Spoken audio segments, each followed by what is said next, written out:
Romano. And I will switch over to here. Good afternoon, race fans, and welcome along to the Red Bull Ring. As you heard on the other half of the broadcast, my name is John Wright, aka Double O Raven, and I will be bringing you the remaining action from round number 6 in the Coach Dave. Oh, that's a good apex there. The Coach Dave Endurance Series from FRL. Sorry, I'm getting all flustered already because of the amount of action. I did giggle to myself. I thought, yeah, we'll do a quick rundown. Obviously, you do a bit of prep before the race, and you think, before your stint in the comedy box, think, yeah, we'll do a quick rundown as soon as you get on, see where everyone is. No, we won't, because we'll have a cars less than a tenth apart, and they're only just into their stints as well if Pitwall Live is correct. No, 43 minutes in, so still got 20 minutes left to go. Let me just do some technical housekeeping in the background. Let's get rid of this one, and we'll get this one in. Lewis Robinson and Dark Penguin, good morning, good afternoon, or good evening, whichever part of the world you may be in. Copyright trademark Mike Noz, of course. In fact, you know, I don't actually need to be in there, so we can clean up the audio by doing that and that. And we can leave that there, and we can leave that there. And let me just make sure you've all got sound, so we can take that down as well. David McArea, no surprise, involved in all the racing action. Currently inside the top 10, chasing the fastest car on track. It's an Aston Martin. The field being led by at the moment by FRL Racing Team, Christoph Stachecki. It is his first stint behind the wheel. Yep, Terence Keenan taking the first two. With Vesta Sport currently in second place. Alex Zachtal for FRL making it 2 on the podium at the moment, with Martin Ulrich for Hold Fast Motorsport. They've got 4th place. It's MSR in 5th position, with Formula Racing League also in 6th place. We've got Misa Stubna for Chorkey Team, a new one in the competition, 7th place, as we've just seen. DSRT and TSE battling it out inside the top 10. It's a tongue twister to get us started. Excellent. In 10th place, it's Simtech Racing, who are being cheered on by the aforementioned Lewis Robinson. Buzov behind the wheel. We do like that livery, the Cars reference. That's the now I know this now because my daughter and I sat and watched them all. I believe that's the little dude that changes the tyres at the is, yeah, there we go. See, I'm all about that. I'm hip, I'm down with the kids, as they say. Gazelle Motorsport are in 11th. Before I embarrass myself anymore, Allard Wolf behind the wheel there. Crazy Squirrel in 12th position. I so hope some of my friends are watching this right now. Crazy Squirrel, I'm definitely going to let them double know that this is on. We've got Henry Handy for Remnant Racing in the Honda. Good quick car. I know they were only able to qualify for the last 5 minutes. I did miss my screenshot of the qualifying results. Obviously, Vesta Sport also in 14th position, with QRT in 15th. Sebastian Picano in 16th position, with Alessandro for RNM Flat Out Esports 17th place, with Manuel Novak Advisor in 18th position. Then it's another FRL car, the BMW, guided at the moment by Demarcus Kiss at 19th position, with Duvaloy for Gazelle Motorsport in 20th position. We've still got just outside the top 20, FMP Italia. They've got Chris Jones for Long Smile down the road a bit. They've got a blue flag near them. Robin Moe out for Small PP.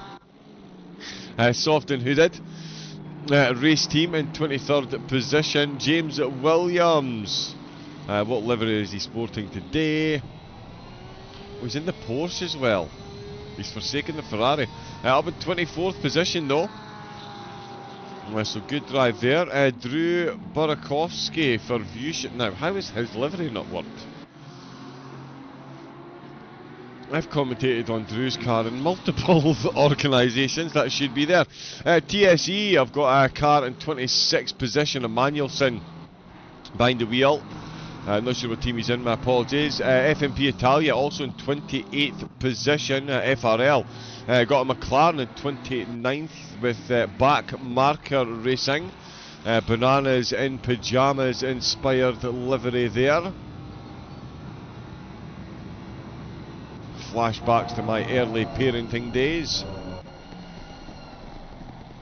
Gratuitous use of forbidden chase cam. And that's not the one we want, that's the one we want. We've also got an Altamar Racing. I can never get that one. It shouldn't be difficult either. Another really spot on livery from them as well. Just behind them, it's Top Tier Motorsport in 32nd position, Vestasport in 33rd, and bringing up the rear at the moment is FAA Armenia in the McLaren. 6 laps down at the moment, but it is 3 hours of Red Bull Ring to go. Very much anything can happen. It's still potentially happening between the two Aston Martins, Kleinen and Macaretta, doing the dance with the Aston Martins around the Red Bull Ring at the moment. Really cold track temperatures as well was something that I noticed as soon as I jumped into the server, so getting a bit on the low side, and it's only, well, potentially going to get colder. Full cloud cover, and we're going to be very close just after 10 PM at night when we finish the race. Pit wall will go down for 2 minutes. Ow. Okay. Right, okay, so let me just do a very quick, so we're talking what, average 49 minutes. We've got Picano who's out of sequence. Picano, wrong button.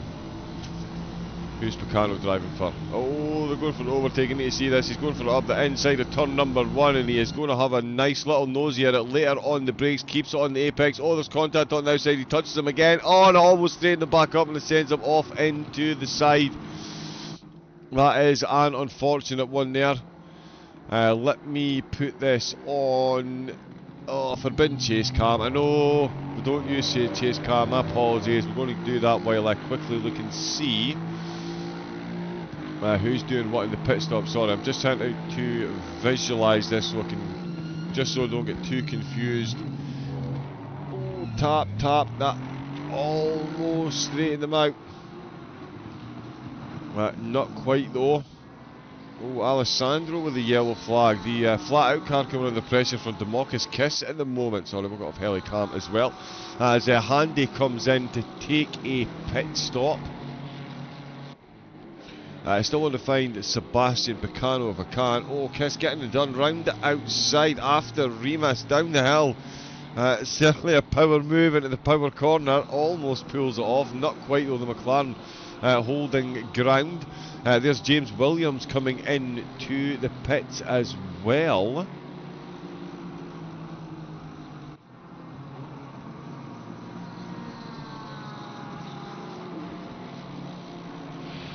Sorry, just looking, there we go. So Picano, right, okay, no team name. 16th position, not long out of the pit, so we'll take past a few people. We've also got Buzov coming into the pits as well. But yeah, no, that's fine. Upside mind, thank you for letting me know in advance so that I could take a couple of little, I'll attempt to take a couple of little mental notes. We'll see. We'll see how much of that actually sticks. He says frantically looking for the broadcast software. Excellent. Stacheki still up at the front. Smirnov has gone past Buzov in the pits. Macaretta has, of course, gone past Kleinen. Could be potentially facing a penalty given how far off track Kleinen went. Not much point in Macaretta waiting to give the position back. Let the stewards sort that out, take it on the chin. Kleinen, certainly no choice but to take it on the chin. Will catch up. Yeah, you can see the damage just there on the right hand side from where the front contact that very nearly straightened them back up again. Not quite to be. Got more cars coming into the pits as well. Fabio Giuffreda for FMP Italia stationary with Tassinazzo. Very close to Emanuelson, in fact, the FMP Italia driver through turn 1. Oh, and that's a very, very, very quick way to take that corner. Okay, so there is pit wall live reset. Couple of drivers in the pit, so we'll get a rough idea from pit wall as to upcoming strategies. A lot of the top 15 were about 40, average about 45, 50 minutes in. So we'll see how they got on. Tassinazzo with the flashing of the light. Does fancy getting past sooner rather than later, it seems.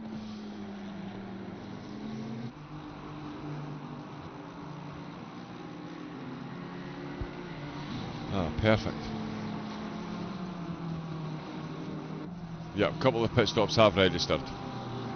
Excellent. So, we will see those. To Checky though, 52 minutes into his stint up in the front with 12 seconds ahead of Carlos Barbary, who's got 2 minutes more, so that's going to be an extra lap effectively if they choose to do so. Alex Agdal for FRL, another 12 seconds down the road, almost equilibrious gaps separating the podium drivers at the minute. Dominic Illinger is closing in on Jakob Schaber at the minute. Schaber, oh, the Aston Martin has a terrible rear wing camera, of course. Now we can see a couple of blue flags in there as well as Illinger in the Ferrari. Heading out to turn number 3. It'll be interesting to see if the chicane gets added into here as well. A couple of penalties on the board as well. I don't have the spreadsheet open, but yeah, Giovannini and Burakovsky with 20 seconds between them. Giovannini with 15 seconds to serve in that next pit stop, and that is going to be a fair bit of time. This is a short pit stop compared to the lap itself. So the teams really are getting in and out of there very, very, very quickly indeed. Although Giuffreda with near back-to-back pit stops, it seems.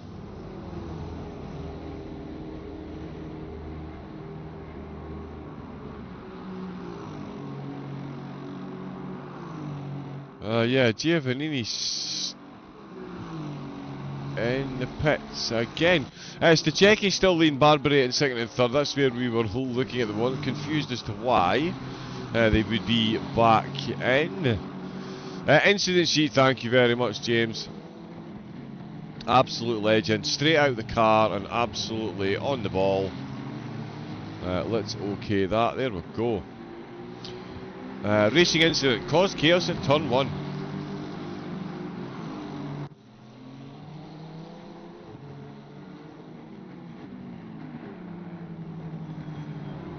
Yeah, so not many at all, because let's face it, the Red Bull Ring, if any place invites an overtake, it is certainly this course. Oh, and speaking of inviting overtakes, let's see if Demarcus Kiss can make this one stick. I think he has. He's gone round the outside again. He's got right back up to the McLaren. He is definitely in the driving seat as he goes round the first corner, and we're going to get robbed by the cameraman. Oh, and there's a bit of contact on the exit. They made it all the way through and then made contact on the exit while a blue flag, come on cameraman, while a blue flag Ferrari sticks their nose into the battle as well.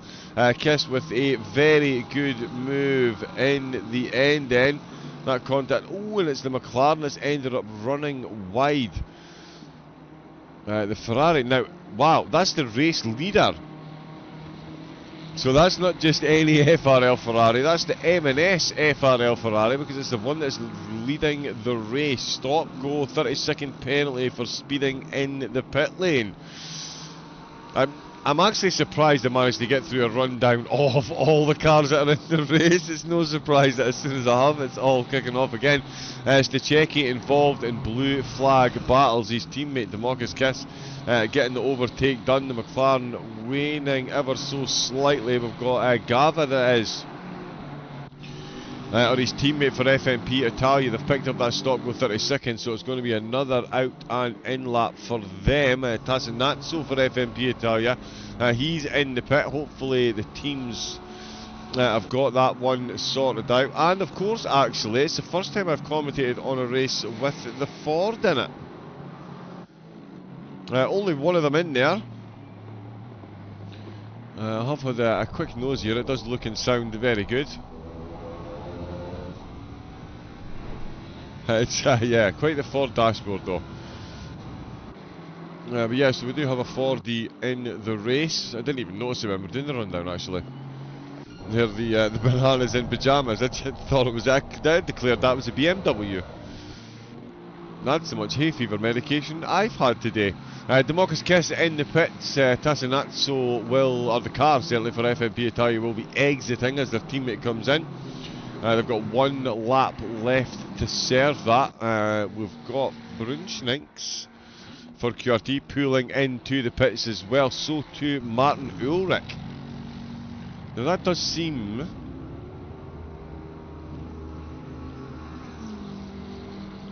that does seem a bit short. I did think it was about... that's surely not 13 minutes already. Time flies when the racing is fun. How was the race for you, James, actually? And in fact, I did jump out of comms.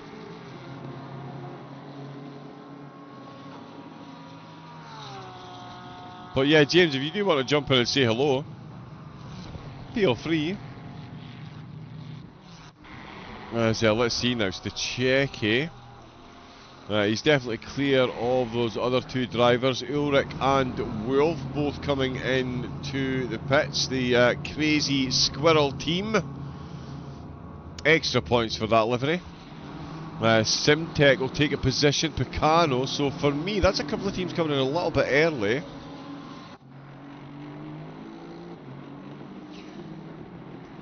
Yeah, it's a 65-minute stint timer as well. There's 2 hours 50 minutes to go. That's 2 hours and 10 minutes. So a short 45 potentially for some of the teams. We'll certainly see. Let me just have a look.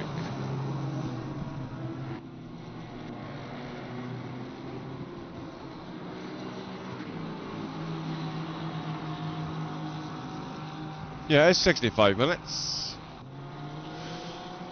Yeah, so that's short 60 for quite a few. Manuel Novak getting an overtake done on Gardner, I believe. Let's have a quick look back at that. Sorry, I'm looking over the data. Oh, and that's the wrong button completely.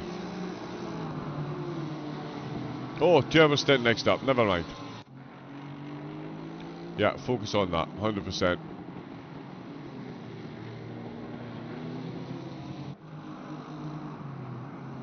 Let me just put that there.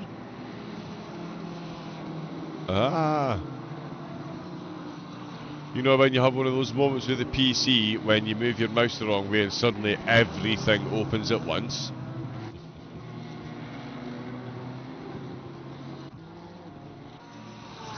There we go, there we go, there we go, there we go. Right, we've got more drivers in the top 10 finding their way in to take another pit stop. It's Christopher Streppin who's back out behind the wheel. Alex Zakdal coming into the pits from 3rd position. Barbary's actually found 2 seconds on Stachecki. That gap down to 10 seconds. Jakob Schaber then promoted up to 3rd place for MSR Esports with oh, that's Zakdal.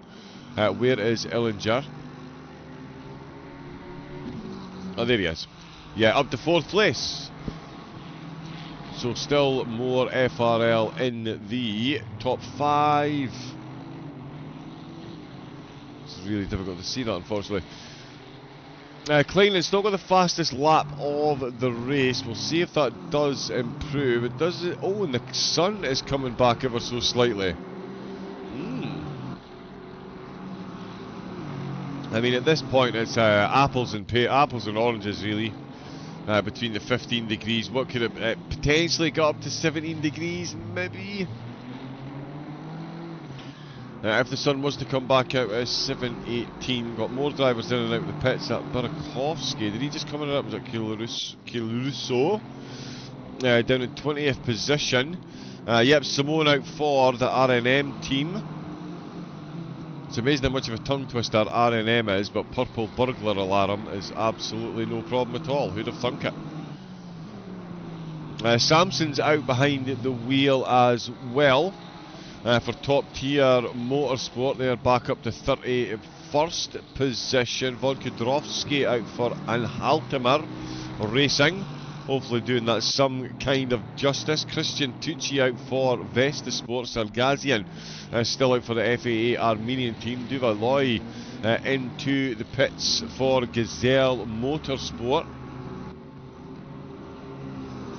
Another nice livery, do like the stag. I mean, it does look a bit like a stag on the side, but... Oh yeah, Gazelle, got ya. They are similar. So yeah, no, Burzakovsky's obviously not been in the pits because he's still got that penalty to serve. There is the Marcus Kiss we saw with a couple of overtakes. One on the race leader to unlap himself. Tice Payne is just up the road. He's just out behind the wheel as well. Illinger comes in. Zakdal retakes 6th position as the race leader. First and second place come in. 10 seconds is the gap. So it did drop by 2, but they've both come into the pits. FRL will be looking to get back out and retake the lead, although Schaber, he is a little bit behind. Will he come into the pits as well? He was certainly on a very similar stint timer. Yep, straight in as well. Let's see who else answers the call. David Macaretta. With this involved in that incident, we'll see if there is anything comes in from the stewards. Dar Stint. Oh, Dar Stint, what is your name and what's your car number? Remind me again, please. If you get the chance. But yeah, best of luck. Best of luck. Schaber, yeah, Macaretta coming in. Everyone coming in. Klein in. Ooh, 2 wheels on the grass. Yeah, never mind coming in. It was nearly in the bin. Zakdal there being unlapped by the Mustang. It's been an interesting race for the Ferrari. And certainly the one up at the front as well. Christoph Stachecki back out, back into the lead. Barbary just down the road. That, of course, is Kilurso. The R&M car that was just involved with the FRL BMW. Demarcus Kisko now being overtaken by Kleinen. Sorry, Adamu for Vesta. My apologies. It is Vesta. It's Adamu behind the wheel for the Vesta BMW. 7.4 seconds, so they've made up 3 seconds in the pit stop. Not too shabby a take at all. Let's see if the pit stop timer actually reflects that.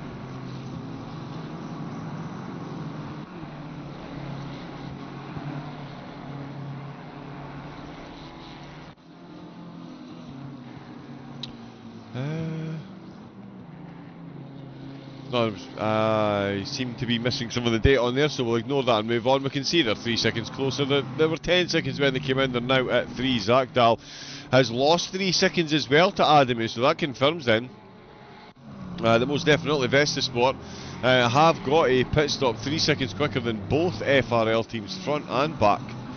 So it's a good run for them. It's now Christopher Streffen behind the wheel for Vesta Sport, as for Holdfast, sorry, as we saw this. Manuel Novak comes into the pits, was in 14th position. Gardner will go past. I believe they'll be coming into the pits pretty soon, but the Advisor team up to 15th position when they came in. Tice Payne will take a position here as well, so we're going to see some changes. Don't know why it's done that. There is Demarcus Kiss back out behind the wheel. Curso still behind him. Timon Wegman sitting in 20th position for Gazelle after their pit stop, and it is Nigel Longdon out in another Honda, the Long Smile car. 21st position at the moment is Sergio Osorio behind the wheel of the Porsche that will be guided by James Williams very shortly.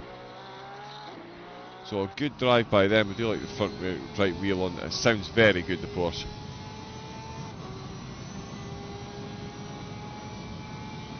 Nothing beats the Mercedes though. Daniel Scott's behind the wheel, the small PP car.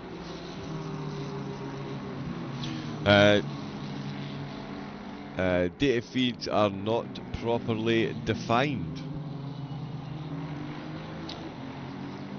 That would be a brand new error message on Pitwall Live for me, I've got to be honest.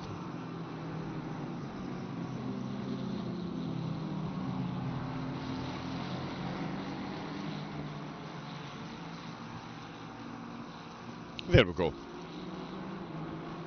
We're up and running again. Manual Senate as well. Where are we? There we are. Chris Barnes for TSE, as we saw. We've got Armin Gazarian out for Fuchsia. Another one of the Lambos then. It's Gava out for FMP Italia. Let's get that one on the go. Jim Emanuelson, as I just mentioned there, out in the Ferrari now with Michelle Spallino out for FMP Italia. Turner behind the wheel for FRL now with Jack Evans, as we mentioned a moment ago, the back marker car. Unlapping itself as well. That camera angle is terrible. Oh, Samson, just having a bit of netcode issue there. Oh, that's a little bit of crabbing.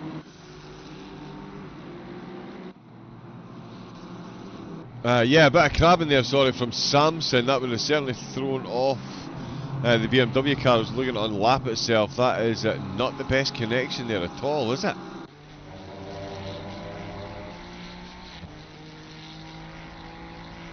For Samson out for top tier, it should settle down once he's got a lap under his belt, hopefully. Von Kudrowski for Analtimeter, as we mentioned. Tucci and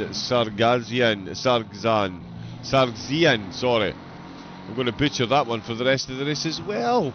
Stachecki, 7.6 seconds, so any gains made in the pits have been held at that by the FRL car ahead. Zakdal losing a bit of time though to Adamu ahead. Verstappen looking to close in as far as he can. Certainly going to be an interesting stint between those two. Murasaki is out. Yeah, we're going to see what his pace is like against Verstappen in the two Aston Martins. Oh, a little bit of netcode there at the side of the track. Good luck, Nico, says Tim Miro. Okay, so Dark Penguin is Nico. Let's keep an eye out for any Nicos. So yeah, a few pit stops coming in there.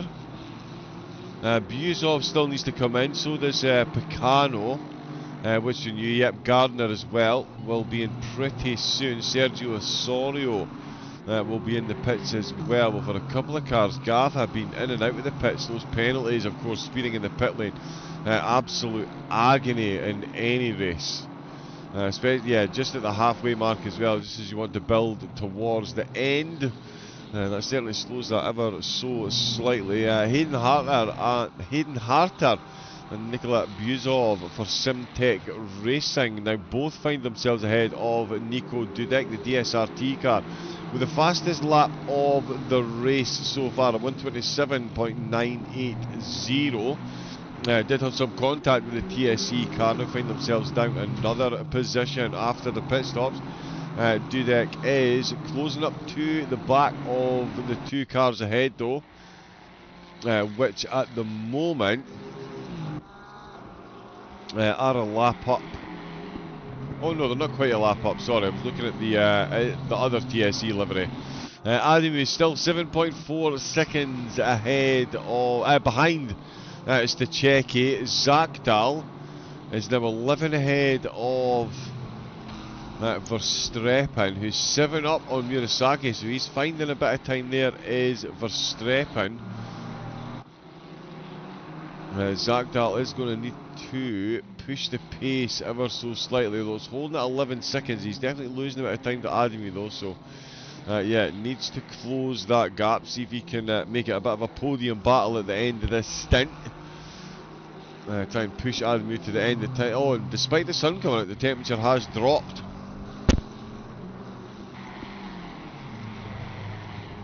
So we're now down to 14-degree track temperature.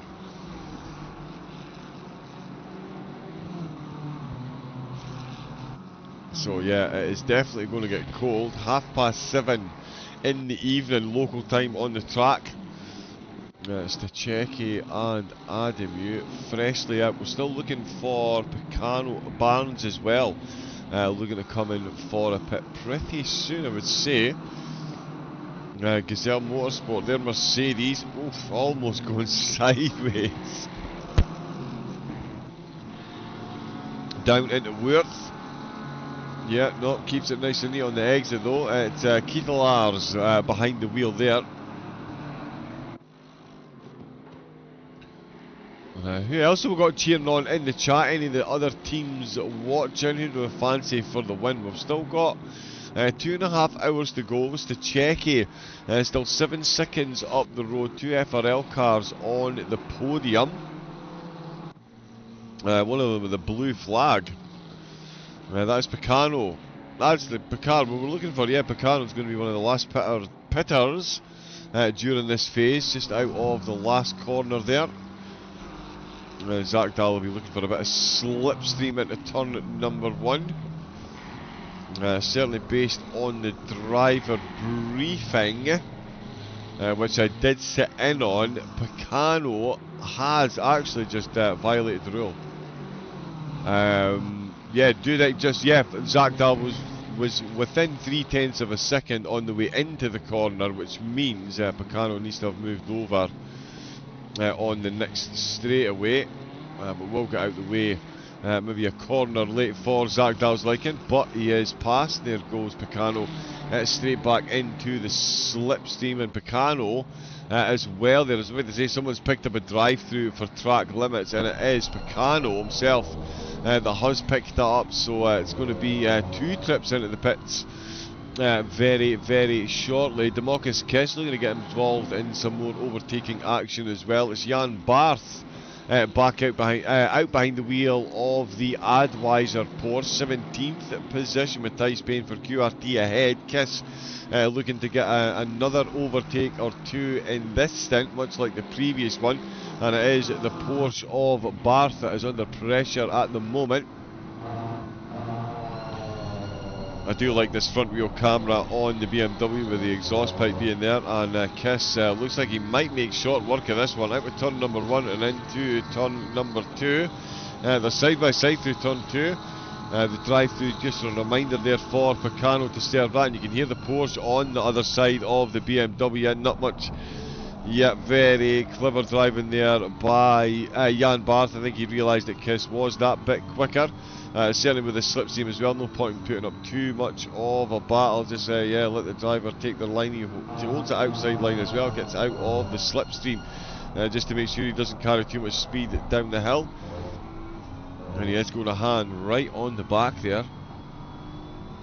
Very nicely done there by both drivers, and it is Demarcus Kiss for FRL back up to 17th position. Advisor in 18th. Kilurso in the Ferrari a bit down the road, but they do have one of the Vesta BMWs just behind them as well. So certainly that could be another car that finds themselves separate, or a car separating Kiss from the rest of the field. Picano with that drive-through is going to lose it. Oh, and it's an excellent penultimate corner there by the Porsche. So much pace there in the final 2 corners. And it is Jan Barth coming straight back at Demarcus Kiss. Kiss on the outside line going into turn number 1. But certainly Barth well within his rights to hang on to that inside line and have a go on the inside, have a go in turn number 1 decided against there.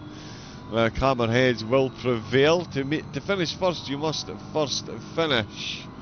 And certainly Barth there taking the survival option, but yeah, well within his rights to have a go into turn number 1 there. He was alongside an unbelievable last 2 corners there as he moves over to let the blue flag through very quickly and neatly indeed. Oh, that could have been quite a battle between these two. Hopefully Kiss lets the BMW through quickly as well, so we can see these two re-duke it out. Stachecki still 7.6 seconds, so these two lapping at exactly the same pace at the moment. Zakdal as well for FRL in the top 3, 14.5 seconds the gap still is, so he is lapping now exactly the same pace, and in fact quicker than Christopher Streppen, who's lost 2 seconds to the car ahead. Still going at the same rate as Johnny Murasaki for MSR, so the top 5 certainly dueling out on the timing tables, if not on track at the moment. Picano is going to have to come into the pits on this lap to serve that drive-through, and then will be in shortly after to take their stint timer mandated pit stop. And the battle between Kiss and Barth has instantly reignited as the Vestasport car has made it through. Jan Barth closing right up onto the back of Democus Kiss instantly into turn number 3. Will it be Rockus and Remus? No, it certainly won't. Both of them looking very neat indeed. We'll stay on board with Barth, see if he can pull off any more heroics in the last 2 corners. Hayden Harter, I've just noticed there, sorry, getting very close to Kucha ahead. There's confirmation the drive-through cleared.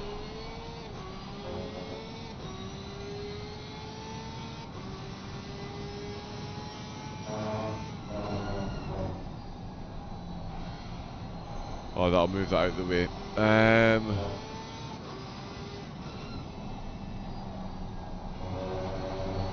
Oh yeah, never mind, I was going to try and move that, so it was a bit clearer for the penalties coming through, but yeah, sorry, confirmation of the drive-through clear. Let's see what the Porsche can do.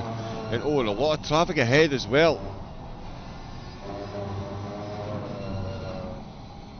Oh yeah, really throws that Porsche through there. Oh, and it's a wayward exit by the Gazelle Mercedes ahead, and that's let the BMW straight past. Barth is going to get a nice bit of slipstream there as well, but oh, and they've just lagged in and out. It's a lot of sunshine to deal with into turn number 1 as well. That can't be much fun for the drivers on board. That can certainly catch up when you don't want too many nits on your HDR monitor, that's for sure.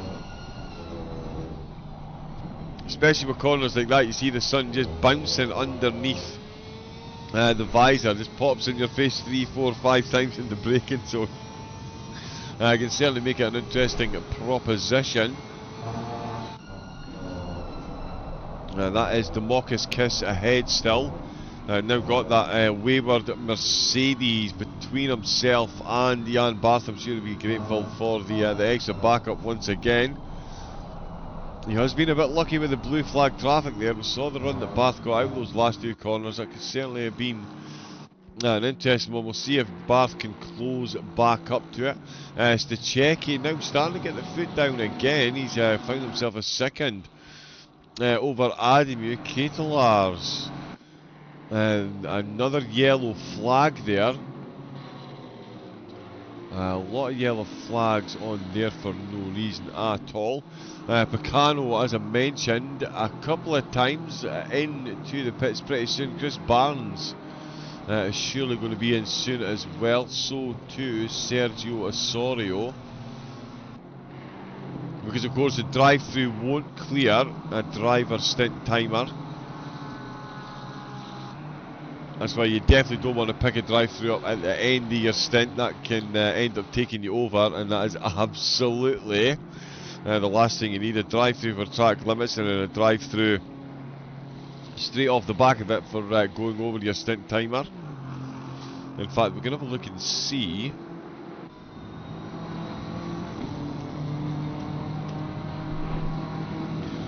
40 minutes, so still about 25 minutes actually. Yeah, just over 24 minutes left to go.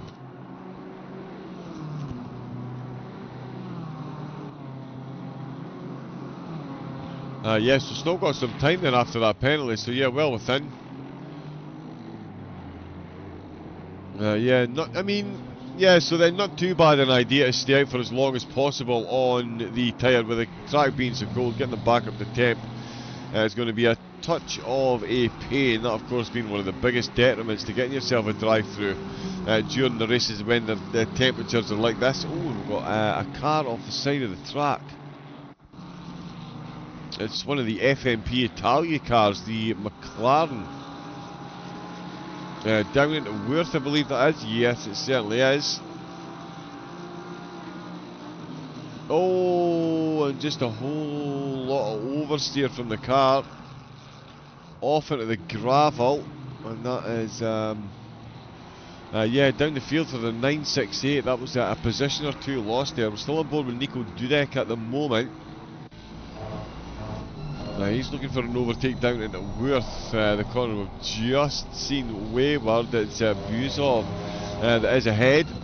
Oh, he's having a look on the way in. Oh, so much more pace on the way into the corner there. Buzov taking one on the tailpipe but manages to hold on to that. The back of the car kicking in both directions there. Buzov doing well to hold on to that. Dudek definitely looking the quicker of the two at the moment, right over that white curb on the left hand side, down into the final corner. On the start finish straight, two wheels on the gravel from Buzov ever so slightly. Dudek not able to close the gap into turn number 1. He's going to need to build this for turn number 3 if he can. Oh, both of them having a bit of a moment there through different parts of turn number 1, but they've both again survived to fight into another corner. Dudek definitely getting the better out of turn number 1. Is he close enough? He thinks he is into turn number 3, so he's going to absolutely go for it. And he's got that one done very nicely. Buzov going for the cutback on the exit. Certainly didn't scrub much pace there at all. As we see Buzov now the chaser. Dudek ahead, that is them back up to 9th position. So yeah, the car with the fastest lap of the race is certainly trending back upwards since the last pit stop. Did lose a couple of positions, still might see a position, a penalty for the TSC car. Could just go down as a racing incident. It was certainly a close attempt at an overtake and an unfortunate outcome for at least one of the cars. Harter just going past the FMP McLaren. And we've still got Buzov close, in fact. As we've got one of the cars slightly further down. Oh, Jack Evans.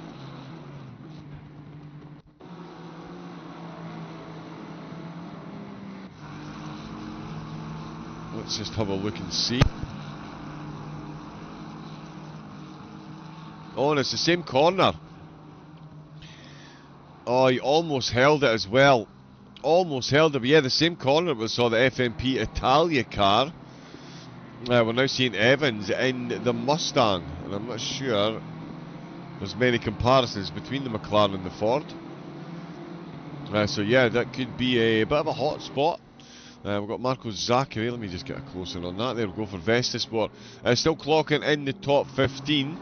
And is putting in some quick laps as well. Nico Dudek, as we just seen, gets his way back up inside the top 10. Hayden Harter, the next car on his list. Harter chasing Miroslav Kuchta for Chorky team. Again, making their debut in the series as far as I'm aware. And a decent debut so far, to say the least. Justin De Jong in the chat. What up, Raven? How you doing? I'm doing very well indeed. Well as you can be.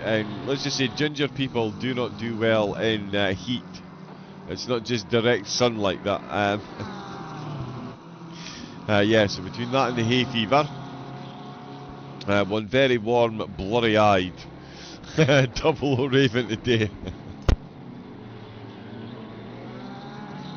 racing action is keeping us on our toes, but yeah, in all seriousness, make sure everyone stays hydrated no matter what the weather is like. If you're enjoying the stream, if you've been watching from the start, of course, massive thank you, Christian, leading us off with the qualifying and the opening 3 and a bit hours of the race. Make sure you wiggle your toes, do a few star jumps, stay well hydrated, plenty of warm room temperature water if it's really warm. Too cold, you can end up staying, doing dodgy things with your stomach. You're not the only ginger. Justin, I'm here for you. Hope you heard that little chest tap there. But yeah, we should have a support group of some description. Just as long as no one gets really creative and brings ginger nut biscuits, we should be fine.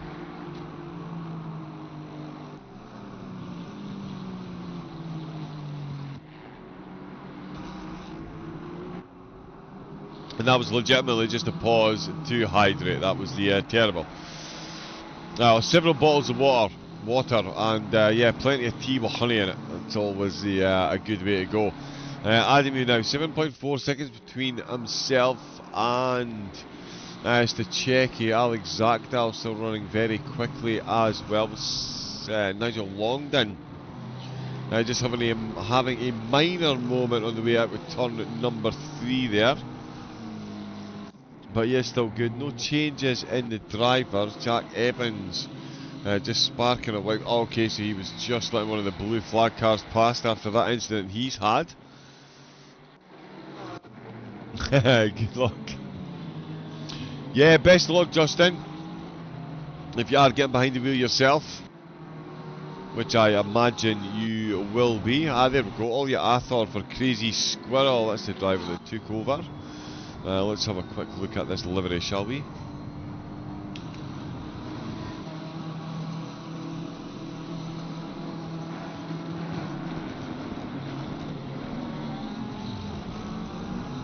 Very nice indeed.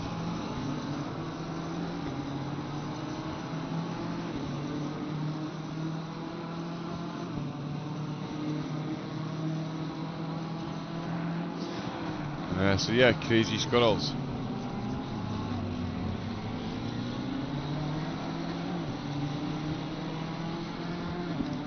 Whoops. Okay, not in this one. Right, okay. Oh yeah, best of luck. Does the future competition Lambo have their livery uploaded? Drew Henry. Now, is that Drew Burakovsky? Because if that is, the answer is instantly, I'm afraid not. No, it doesn't, which is really weird, Drew.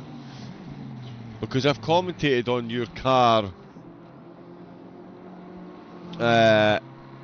in multiple races. But yeah, and I did an update well after the races started as well, I'm afraid.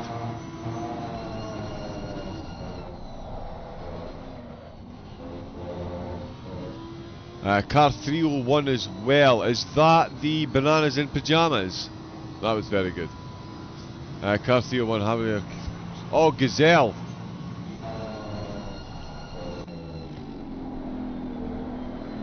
You are, if you can read this, you are too close. I like it, I like it. I like these little Easter eggs on the cars.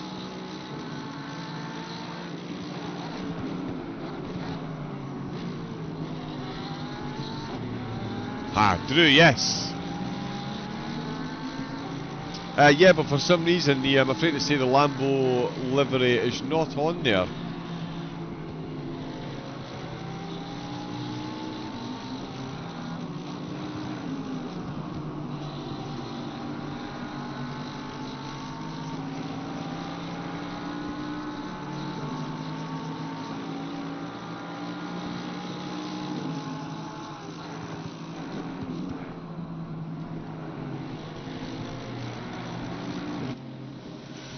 Yeah, there we go. That would be multitasking. I've got you.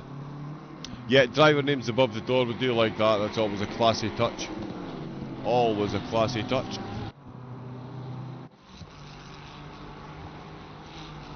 Oh, right. Right, okay. I feel like I've yet suddenly. Let me just check and see.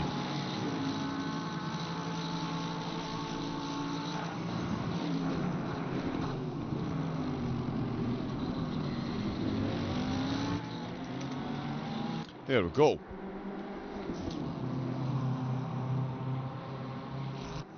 Nice. Justin, thank you very much. Catch you later on. Oh, bear with me a second.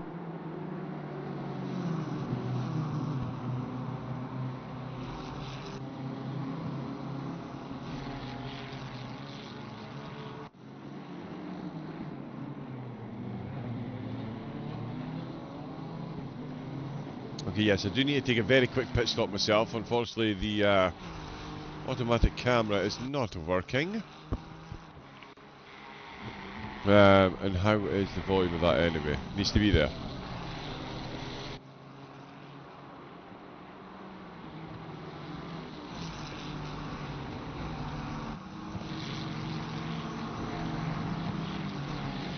Perfect. But yeah, we'll leave you on the race leader for. Or do we have anything brewing at the moment? No, just a yellow flag from one of the Mercedes. But yeah, here is some gratuitous camera thing for the current race leaders. Back in a moment.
One of the problems with keeping hydrated. But yeah, Christoph Stachecki still comfortably leading the way. The gap at 7.1, so a couple of tenths in favour of Adamu, but it's safe to say they're setting their ways at the moment. We are 42 minutes into some stint. These drivers here, though, halfway-ish. Pretty much, yeah, halfway into these. 65 minutes, 33 minutes gone for the vast majority of them. We've got Christopher Streppen in fourth with Murasaki still in fifth position. Veldman Getting a bit of free track now. He's putting in some good laps as well, less than 10 seconds behind Murasaki at the moment. Hayden Hartler is being closed in on by Nico Dudek, so we could see the two Astons battling it out once again. Also moving very quickly, Olia Athor, the crazy squirrel team, putting in some crazy quick laps at the moment, closing in on Gazelle. We've seen Gazelle with a couple of issues so far. Any more of those anytime soon, and that gap is going to close even quicker. Adam Gardner back out for the Remnant Racing Honda. 13th position with Zachary. Where is Zachary gone? My apologies. There's Marco Zachary there for Vestasport. Some of the cameras here really good, some not so much. Oh, and Athor. Wow, Caterlar's in. The Gazelle Motorsport cars had an issue before we could get any further down the field, and that is a big drop in that gap there. No particular yellow flag or accident there, but that is certainly... Oh, and that's from way downtown. That is a big contact there, and that is so unfortunate given the pace that Athor had. That is going to be a penalty, you would say. Well, yeah, it has to be really. Making contact that heavy in the braking zone never is going to go well. But yeah, certainly the Crazy Squirrel team, a lot more pace on display compared to the car ahead. But that is an unfortunate one into Remus. We've got Simone Kilurso closing in on Jan Barth. Onto the back of the Porsche. Oh, the redress in that position, sorry.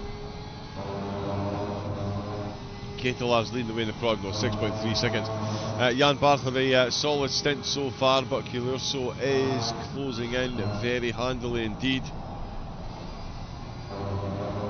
Has been lapping very quickly and consistently indeed, and Barth certainly not able to keep pace with Demarcus Kiss, who got that overtake. Doing not too bad with the gap up to 12 seconds after 30 minutes of the overtake taking place. Tice Payne, the driver ahead of Demarcus Kiss, that gap now down to 10 seconds. So it's taking a bit of time, but Kiss is making inroads.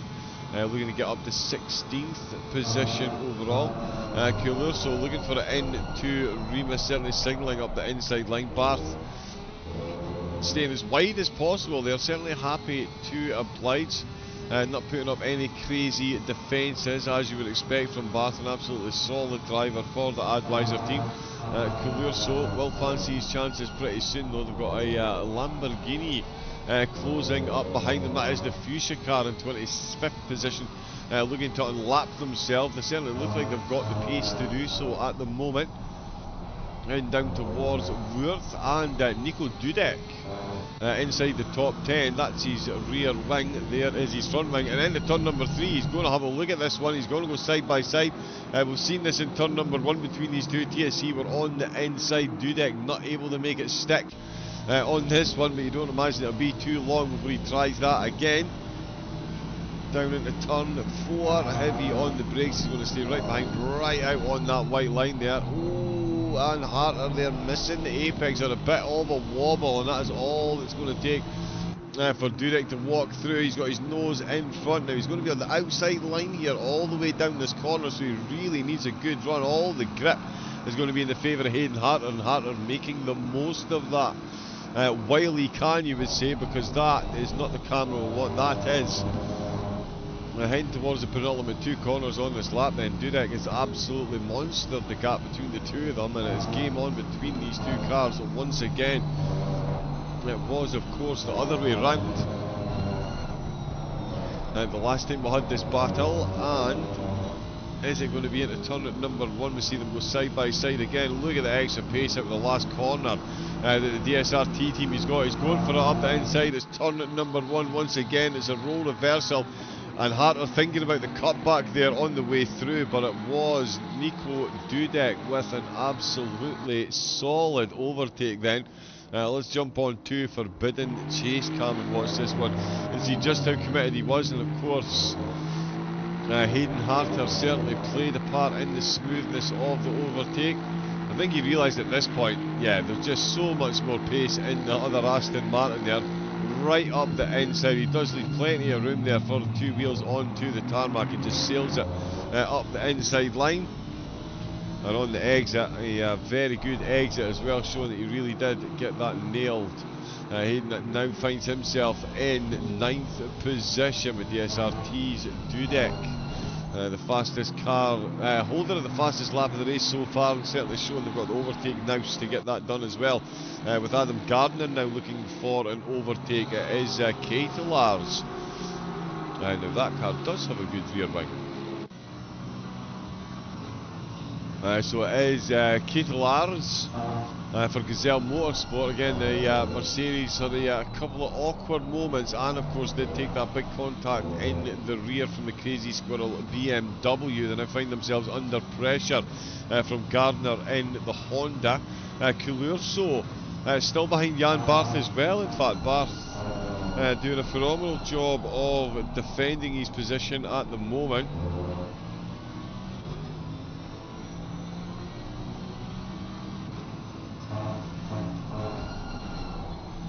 See what the Honda can do on screen at the moment, but yeah, as I was saying, Coulurso and Barth still fending off the advances of Coulurso. That gap now 1 second. They've got Wegemans behind them in the arms. Oh, and it looks so, with the Honda looking so much quicker than the Mercedes at the minute. Looking to make a forcing mistake from Ketelars in at the penultimate corner. Oh, slightly wavered by the Mercedes, but no way. He's able to find space up that inside line. It wasn't that much of a loss of momentum for the Merc, but it might be trouble into turn number 3, because into turn number 1 it's going to be all the slipstream for Gardner. He's going to be able to keep this one very close and having to be able to brake exactly when he needs to. If he can get a good exit here into turn number 3, it's going to be on. Here we go through turn 2 past the new chicane, and look how close the Honda is getting. Where is Ketelars going to put the Mercedes?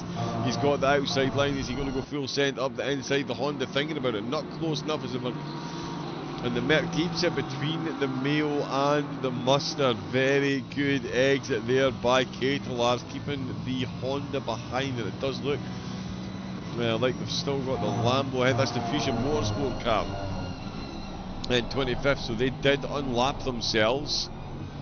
And here comes Gardner once again. He's seriously got his work cut out for him at the moment, keeping the Gardner behind him. And yeah, looking at those sector times, Gardner is very speedy quick.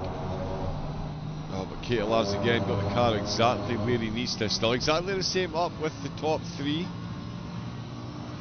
Done that.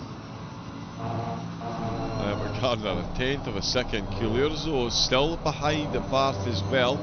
8/10 of a second between those two. So Coulurso not quite able on. There's another car, some more blue flags involved there as well. It's the TSC Decone car, of course.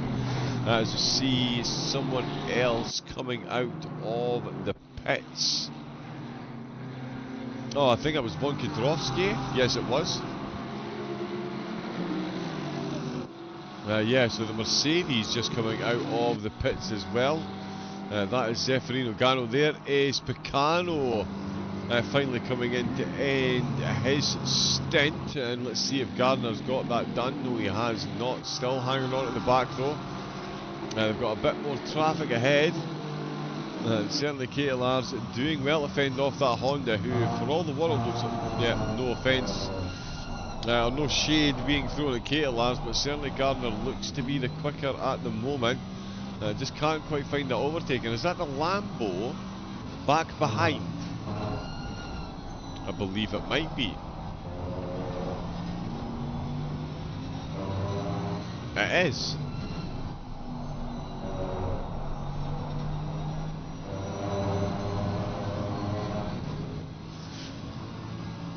Yeah, I believe it is, and they do look like they're carrying a bit of damage actually, to be fair.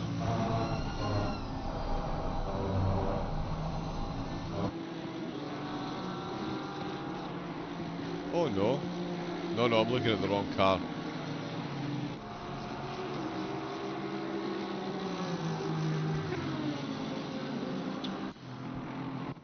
Yeah, which, not sure which car that is, because it's definitely not Ketelars, and it's the only other Mercedes.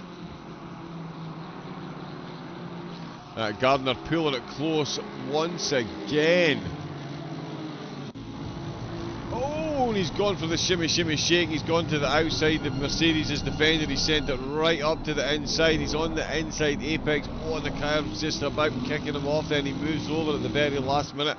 And the Mercedes just about finds enough room to keep it on the track, keep the car going. They're going to be absolutely side by side into the braking zone for turn number 4. The Mercedes going very late on the brakes. He's going to have more grip on the outside, but oh yeah, nicely done by the Honda then. So Gardner, that was 3-4 laps. That was behind. It finally does get it done. You can see that very good usage of the curbs out with the final corner. Let's jump back to Helicam and watch this one. And, yeah, it was that exit out with the last corner that started to set this one up. Opens the corner up so wide. Look at the car, it's so much more momentum and absolutely does so. No time at all, right on the rear spoiler of the Mercedes ahead, who starts moving over to take the outside line. The Honda then goes right up the inside. You can see the flames spitting out of both cars. And yeah, the Mercedes hanging on to that outside edge. Didn't quite see it right up to the overtake, but very close between the two of them. Ketelars. It says he's 0.8 of a second down. I think that is going to spread. Get on a better camera, please. Thank you.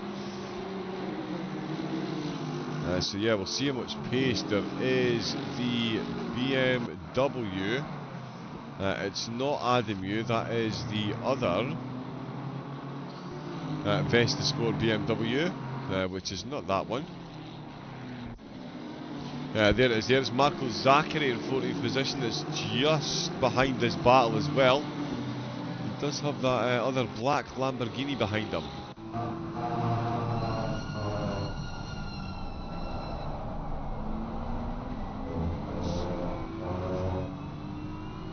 So it is. Have they had an issue? I'm not sure. I'm not sure.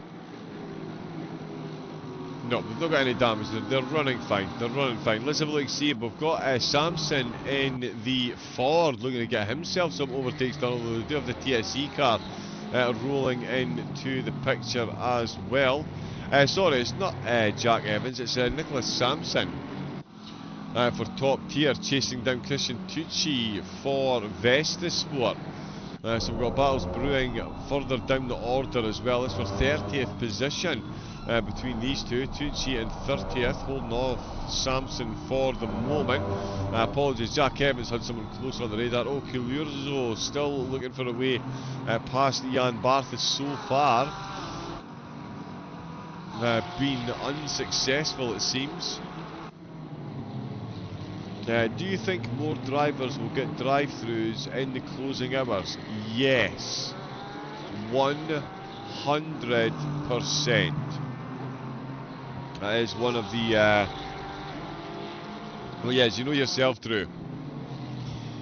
The drivers just can't help themselves sometimes. When you get into the groove and you get a fast lap, it's yeah, you can ride very close to the track limits, and it's a lot of the time it's easier to breach the track limits than it is to stay within the track limits, given how hard some of the drivers push. So I do think, yeah, and with the blue flags as well, and I have been wrong many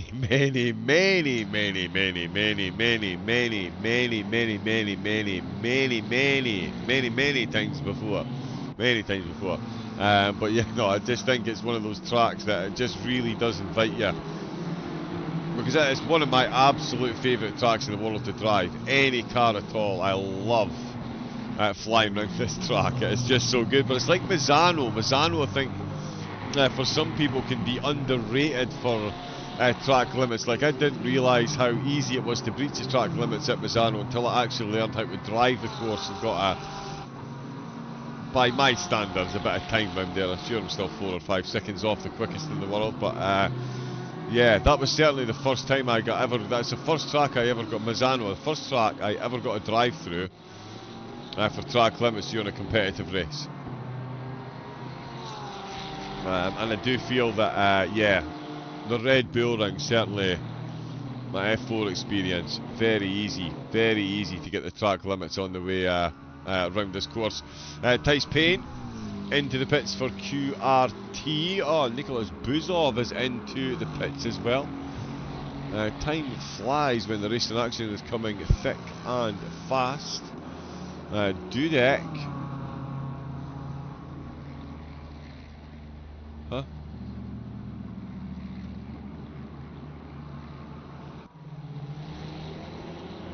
That is Chorky. There is Nico Dudek there. Oh, and he's past Kucha. He has got the overtake done. Yeah, Chorky team losing the position there. I'm not sure if they had a bad lap. No, wasn't it? 28. Dudek just getting that overtake done. Oh yeah, here we go then. Into turn number 1, right on that rear splitter of the BMW. They both get a very good run through turn number 1, to be fair. And towards the little gentle S that is turn number 2. Oh, there we go, side by side. So he's going to be side by side by the time they get to the braking zone. The Aston Martin almost losing the front splitter into the tarmac there, but that is a nice move up the inside. Nico Dudek not wasting any time. And Butt is in fact now back behind Kuchta. Please end replay. Kuchta coming straight back at this one then. Nico Dudek now back down in 8th position. And it's Kuchta for Team Chorky. Let's see if we can see what's going on here. We're going to change positions again. It's going to be Dudek that goes up the inside of turn number 3. It's done it in Remus again. Let's see if we can see. So at this okay, so there's a bit of traffic here as well. But let us twist our theories to suit the facts rather than the facts to suit the theories. Ooh, he did lose himself a bit of time behind the DSRT. Took a void action for the car going into the pits, and that's what let the BMW back in front. Team Chorky temporarily back up to 7th position. It does look like Dudek, well, we saw Dudek retake the spot, and he has managed to hold on to it. So quick through turn number 1. Miroslav Kucha then, Team Chorky, 8th position. Nico Dudek up to 6th position. 7th, my apologies, getting a bit ahead of myself. 7th position. He's been out for 50 minutes as well, so he does still have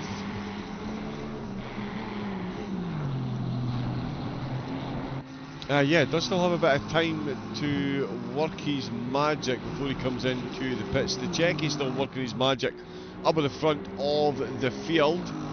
Still 7 seconds ahead. Adamu finding another second on Zakdal as we find more cars coming into the pits. Some stagger stop. Oh, Zakdal. This corner here especially, it's so easy to validate your lap on the left. Through the final 2 corners. Flying across that start-finish line. Less than 2 hours to go, 65-minute stint timer.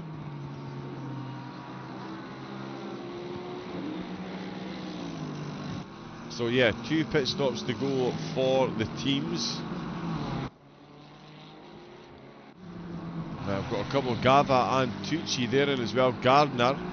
So this will be Gardner's penultimate planned pit stop, you would imagine. Comes back out, does 65 minutes. That leaves just 40 minutes left to go. 12th position they've come in from as well, so we'll see how this pit strategy works out for them. And Nico Dudek is absolutely on fire at the moment. I'm not sure if this is pit stops or what's going on, but Nico Dudek is absolutely moving. Nico Veldman for FRL is the next driver on the docket for Dudek's case list here. And 2.5 tenths separate them. It's going to be a lot less than that into turn number 3. He loves a Remus overtake. He's got that inside absolutely all to himself again. Easily gets to Aston in front, keeps the inside line easily once again, and Nico Dudek makes that a 3rd overtake in 3-4 laps. That is quite the stint. So yeah, DSRT looking to strengthen their position in the overall championship. Of course, a series of individual races, but all tabulated beautifully on one of James Williams' spreadsheets.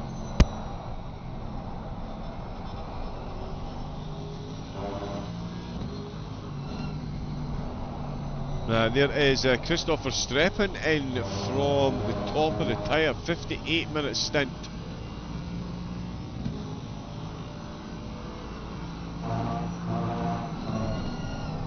So there we go, yeah. Yeah, slightly shorter than I expected, to be fair. I thought they would have gone at least over the hour mark. Marco Zachary certainly has been out for over an hour at the moment. There is Verstappen in the pits, dropping down the order. And I tell you, Nico Dudek is absolutely on fire at the moment. It's no wonder that car's still got the purple moniker next to their name. Lap times. Oh, Marco Zachary. Oh, and he's made a mistake. Oh, and that's not the way you want to have your out lap.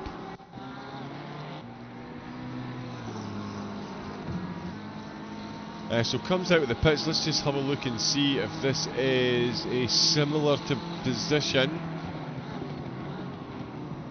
Oh no, down to 3, R&M and Jan Barstow, but oh, he's tried to take avoiding action there, the Ferrari, so it wasn't a driver error as such. Well, it was a driver error as such, it just wasn't Zachary that made the error, it was the R&M car. Simone Chiurzo having a bit of a wiggle on the way into Worth there. Avoiding action was taken and the touch into the wall. We've got more drivers, that is Spallino. Handed over to David Monsu for FMP Italia. Zachary, as we mentioned, into the pits there. After a bounce into the wall.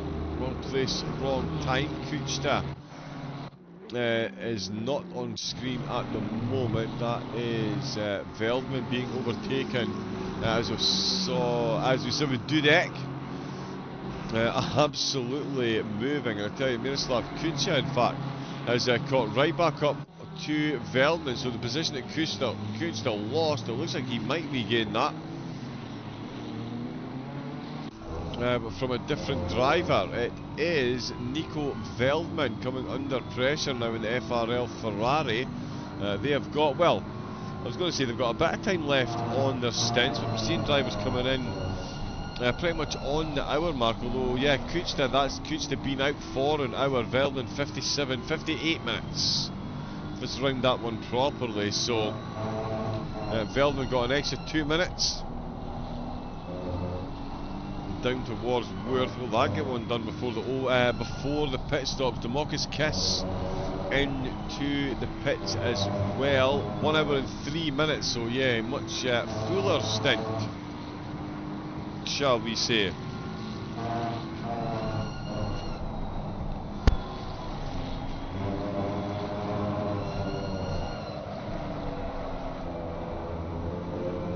That's all kinds of sideways there by Kuchta, not what they needed in that position. Let's just have a look at that one again.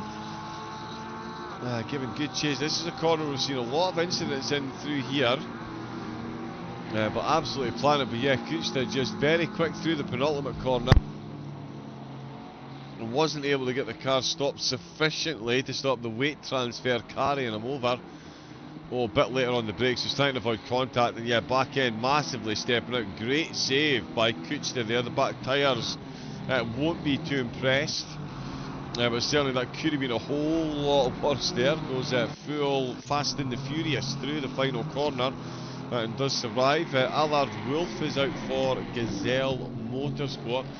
Finds himself behind Nathan Pierce for Remnant. We saw the Honda making some good progress. Pierce and Wolf, the drivers preceding both of them for these teams, having themselves a bit of a battle on track. It seems that Gazelle and Remnant are keen to continue as such, and yeah, we are absolutely here for it. Adamu finding a second there all of a sudden on Stachecki. And yet they both did a 1 minute 28.4 on the previous lap, so that would suggest that something is happening on this lap. We'll see if that balances out. Potentially some traffic if we'll have a look. Oh yeah, just cleared some traffic there, has to check, eh? Kuchta still hanging on at the back of Velman. Oh, drive through for track limits out with the last corner. That is further down the order. It's Gava for FMP Italia, down in 26th position. 13th still Wolf chasing. Let's jump onto the bonnet of that. We do like the texture of the hood on that car.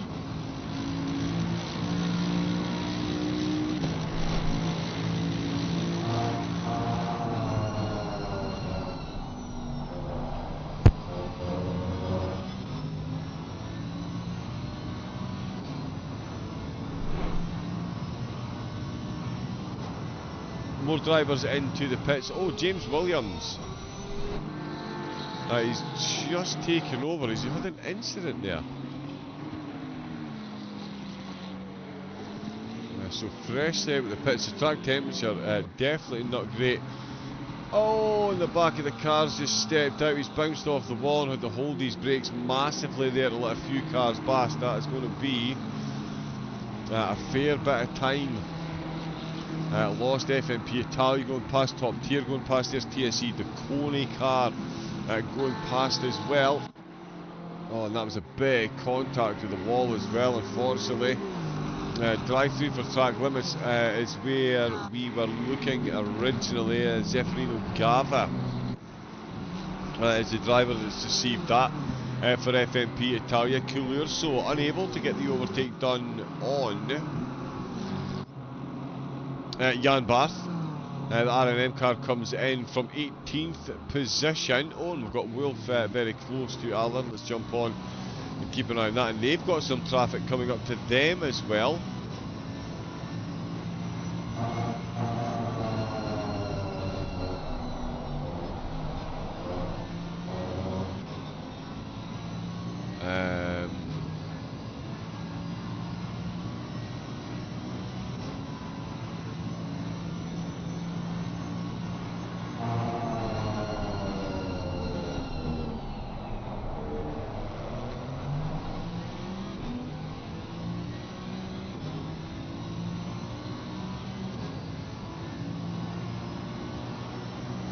Apologies, just having a bit of an issue with my pit wall live in the times, but yeah, we're still watching Wolf and Pierce. Of course, these two cars ended up in these positions thanks to the previous driver. It looks like Wolf looking to get the Mercedes past. He certainly didn't have the best of stints. A couple of off-track excursions, tyres would have been ever so slightly cooked. As we see Longden and Kuchta both coming into the pits then. Kuchta only 1.9 behind Hayden Harter. Harter well down on Veldman. Dudek absolutely flying, and within 9 seconds of Murasaki, who's currently in third. Because we've seen one of the FRL cars. Oh no, sorry, in 4th position, Ademu Zagdal 2nd and 3rd. I couldn't see Stachecki for looking up at the front. Ooh, slight slide there. Speaking of Zagdal, he's into the pits. Kuchta in, Longden in, and Zagdal in as well. Comes in from 3rd. Murasaki not too far behind. So yeah, it's going to be exceptionally close between the top 5 all the way through, especially if Dudek in the team can keep putting in the laps that they're putting in at the moment. Picano being overtaken by Giovannini.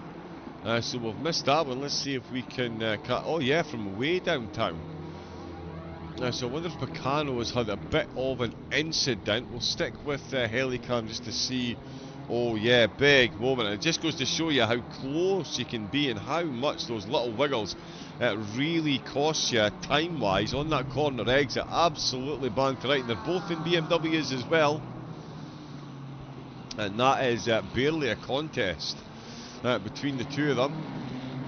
And that is Vesta and Giovannini making the overtake. Oh, and there's a drive-through for track limits. Car number 31, that is Mo in 25th position. Robin Mo for the small PP. They're certainly going to have a big pit bill based on the amount of time that they're spending in there. The tyres, 13-degree track temperature as the cloud has come back out. The sun's taken his hat off. He's put on his evening gown and got himself a hot chocolate. It's 8:30 local time. The track temperature 13 degrees. And Mo is going to have an absolute nightmare time getting those tyres back up to PSI. And in fact, he says with a dramatic pause as he scrolls through his minefield of data, he can't spot what he's looking for. I was trying to see when Mo had taken his pit stop, or taken their pit stop, my apologies.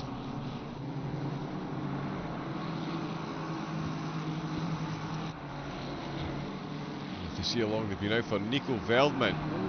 Ooh, absolutely pushing the limits there. Nico Veldman, a stint of 1 hour 5 minutes and some change. Alex Zakdal in the same boat. In fact, a couple of drivers over the top, yeah, all of them going just over the 1 hour 5 minute mark. Yep, there comes Adimu in as well. So you think Murasaki for MSR, he's going to be in as well.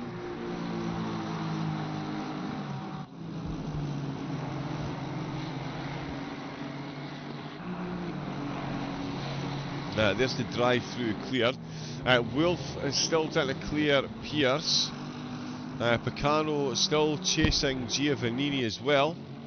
There is Murasaki coming into the pits as we expected. Stacheki still stationary. Adimu still stationary. Nico Dudek.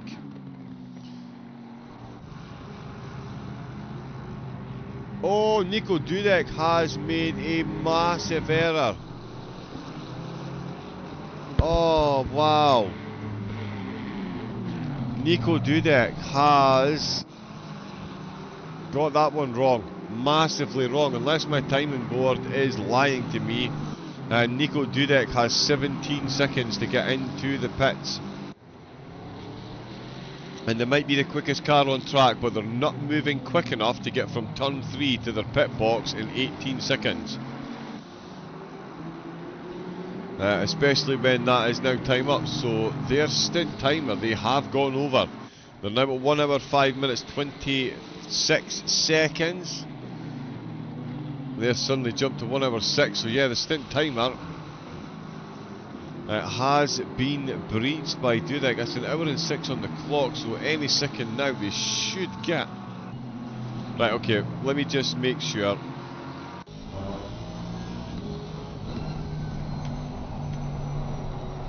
Oh wow, okay, so I've got wrong information.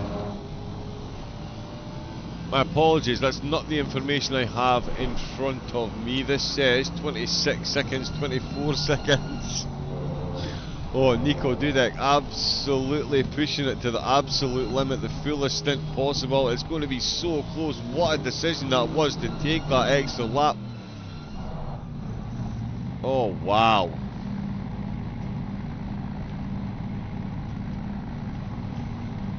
Wow, wow, wow. And that is how races are won and lost. They got up to third there. Now, why did that say to me 1 hour 6 minutes? I'm not going to be trusting Pitwall Live again anytime soon. Thank you very much for firmly throwing me under the bus there, Pitwall Live. Yeah, it says 1 hour 6 minutes and 9 seconds for Dudek on my screen.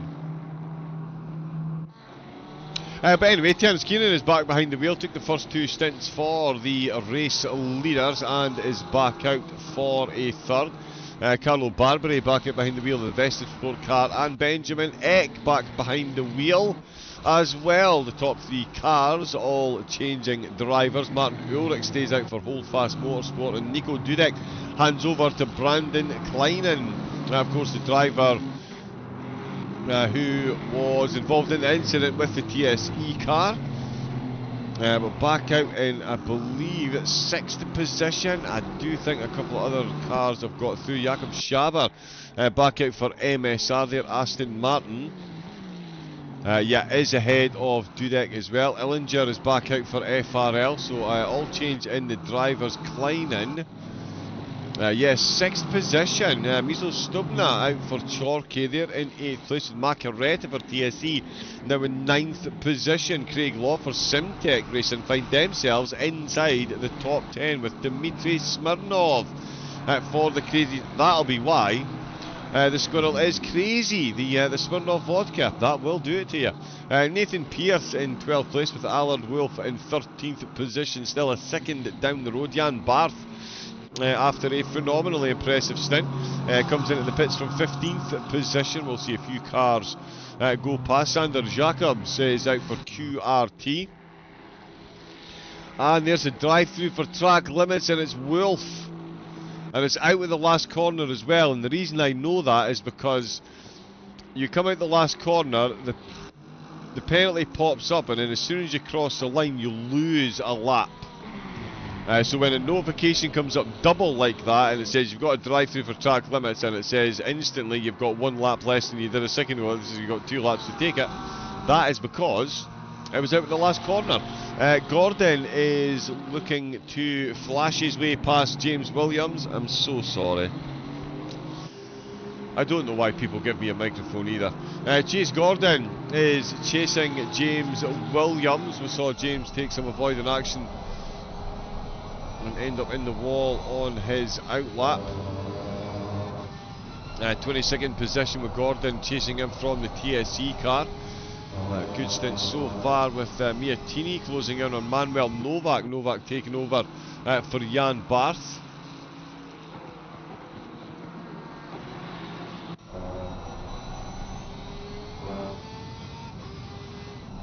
So Wolf with the drive-through as well, 6/10s, but we'll keep an eye on this battle for a moment. We'll see if the RNN car can make any moves up at the front as well. Actually, we should do a sanity check and just make sure nothing's changed up at the front heavily through the pit stop phase. Oh, Novak getting the exit he needed there. Wolf comes into the pits to serve that pit stop. There is Terence Keenan. That's still leading the way. 5 seconds though, so the gap is down too. So once again, Vesta Sport making good time through the pit stops. That was 3 seconds on the previous one and 2 seconds on this one. That is not too bad at all. Sasha Miatini though. Let's keep an eye on this battle for the moment. And what I am very quickly going to do is say hello to everyone in the chat. C. Duvaloy, when are you driving again? Oh, says Rick. Wolf will finish what I couldn't keep up. Says, hey, Kate Lars, good afternoon, or good morning, good evening, whichever part of you. Whereabouts is number 220. 29th position, let's get them on screen.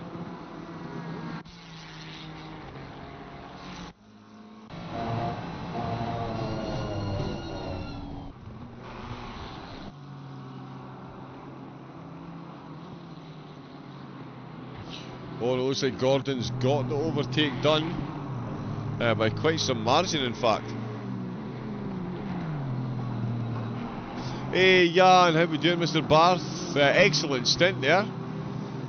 That was some good action. Nico Veldman, Dark Penguin. There we go. The penny is dropped. C. Dudek on P5 has fastest lap. Dudek has, yes, all the platitudes at the moment. Absolutely phenomenal stint for the car. Miatini, why we're not on board with Miatini at the moment. Still trying to get past Manuel Novak, the Advisor car. Oh, had a look up the inside there. They've got the MSR car closing in on them as well. Whoever thought that would be the tongue twister part of that sentence? Certainly not I. It was certainly Miatini looking to get past RNM, looking to get the RNM car past Advisor at the moment. Again, another sanity check up at the front. In FRL, all things can change all the time. 19th place. Miatini will stay on board there for the moment. Again, I'm going to have a very quick pit stop, and a quick reminder to everyone out there as well, if you are watching the race, please make sure you do stay well hydrated and keep the blood circulation, especially if you are absolutely loaded to the back teeth with hay fever medication in a boiling hot office getting cooked like it's a greenhouse. So let me pour myself a quick drink quite frankly, a nice cool one, not too cold though, it'll give you stomach cramps. And I'll be back in a moment, but we'll stay on board with this battle here, and if anything else does pop up, we'll jump to that as well. Oh, Williams back in the pits. That's no doubt damage induced because he's not long in. Not long out. But yeah, back in the mo.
And we are back. Apologies, but it's a lot of medication and liquid needing consumed. But we're back up and running. So too James Williams, recently out of the pits. I had a bit of an incident about contact with the wall, now finds himself in close contact, it seems, with Zeffirino Gava for FMP Italia, who's having a good old look up that inside line, certainly pressing for that 23rd position. I did notice as well another couple of drive-throughs popping in as well for track limits. Drew Henry asking in the chat if I thought there would be many more. We've got an hour and 24 to go. Oh, the Poor's almost letting go there, certainly trying its best. More than giving James a workout at the moment. Flying along the start-finish straight, there's blue flags just ahead of them as well, in fact. Oh, as we see a bit of netcode there. A couple of the cars having a bit of an issue connecting to the server at the moment. Doesn't seem to have caused too many issues, thankfully. Certainly none up at the front, but again, it's all been about that pit stop. They made up 3 seconds in the previous pit stop, and Vestasport have made up another 2 in this pit stop, and the gap again is just sitting at exactly 5 seconds. So Keenan and Barbary is equally matched for pace as the previous 2 drivers, Stachecki and Adamu, which is yeah, quite a fascinating parameter. Is parameter the word I'm looking for? Not parameter. It will come to me. I'm going to suddenly scream out a word at some point, but that's... it's not often you see teams midway through have drivers of the same pace come out stint after stint. Someplace where I'm going for. Interesting dynamic. Benjamin Eck, he's in that dynamic as well. 3rd place still for the FRL car with Martin Ulrich behind the car of the Hold Fast Motorsport. Can they hold fast to their position though? Brandon Klein in 6th position. Yeah, was certainly handed the car in an upward trending position. Jakob Schaber for MSR is still ahead and closing in on Ulrich himself, so still all to play for inside the top 10. Miso Stubna for Chorky trying to find their way past David Macaretta, to no avail at the moment, as it does start to get a bit darker as well. Now that cloud, oh, the clouds are looking a little bit grey. Has anyone been doing a rain dance? I certainly have been.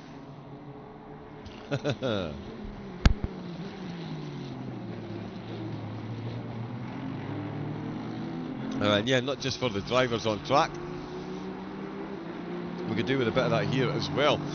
We are 1 hour 22 minutes left to go. It is... oops.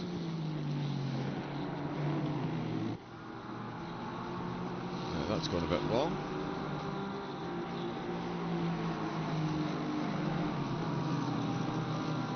That's out of update. But yes, round number 5, of course. The coach Dave FRL Endurance Series 2024. It is the Nordslife up next. And it is 6 hours of the Red Bull Ring. We're 2/3 of the way through. In fact, we're 3/4 of the way through. As we're still on board with Macaretta. The gap up at the top still exactly as it was coming out of the pits with the top 3. Ulrich making slight inroads with Schaber still looking to do the same. Still got 33 cars out on track with FAA Armenia. Alex Sarzian back behind the wheel. Von Godrowski still behind the wheel for the Altamar Racing team.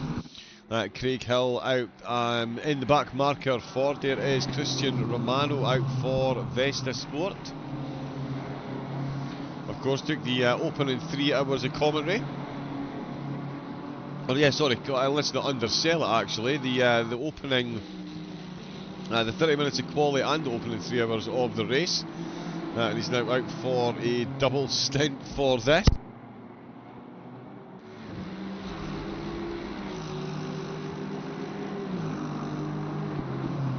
30th position for Vesta at the moment. Drew Burakovsky, of course, The driver that was asking in chat about the drive-through penalties, we've seen a few so far, and I imagine there's a couple of teams that are right on the verge as well. Just going to have a quick check of the incident sheet as well.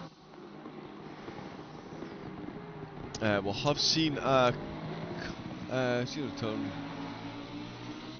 causes a minor collision. So Manuel Novak, Ingmar Alessandro and Dominic Illinger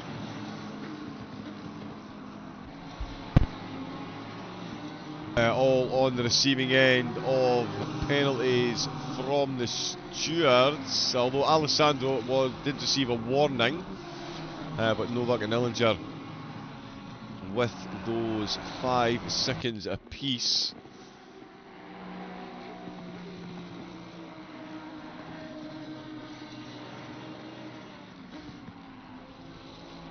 But yeah, they were quite some time ago. So yeah, it's been absolutely solid driving by all concerned in the most recent session, in the most recent stints. All looking to bring the cars home, and in fact Keenan now looking to separate himself a bit further from Barbary, 6 seconds. That gap's now gone up to. Just looking at the lap times, and Kleinen certainly lapping very closely time-wise to the drivers ahead. Mark Ulrich at the minute losing a bit of time. He's got a lot of traffic around him. I've just gone past some traffic. In fact, that is the one of the Vesta Sport cars.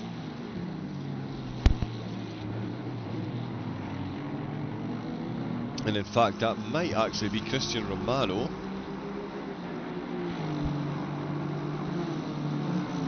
Yes, it is. So just have got himself out of the way. He's still trying to catch up on Burakovsky. He is 14 seconds down there. Yeah, Burakovsky is no slouch behind the wheel, so it's going to be an uphill struggle. It'll be a good battle if these two do manage to get close, though, so we'll make sure we keep an eye on that as well. Going to keep a close eye on Kleinen's lap times as well. His teammate was absolutely on fire. We're only 25 minutes into this stint. Of course, with it being a 65-minute stint timer, 12 minutes from now, we could see cars coming into the pits to take their final pit stop. Track temperature sitting at 13 degrees, a lot of cloud cover. It got very, very dark very, very quickly.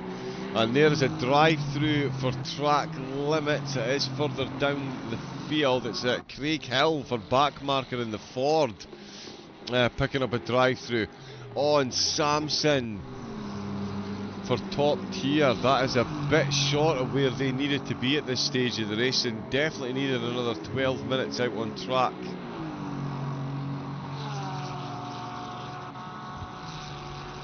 Yeah, didn't have enough time. Although in saying that, they could just come in for a splash and dash. They should just about get an hour and 16 minutes out of a fuel tank and tyres. They'll get an hour and 16 minutes. So all they'll need to do is drive through the pits to reset that timer. But yeah, that is a bit unfortunate. As I say, you want to make it to an hour and 5 minutes left to go at least. Shorten that last stint as much as possible, I'd imagine. Try and get the least amount of fuel and the most amount of grip towards the end of the race. Let's see what Terence Keenan is doing up at the front. And wow, it really did get very dark very quickly. And those are looking like some grey clouds as well, it has to be said. Oh, as we see some dust coming up from the cars ahead.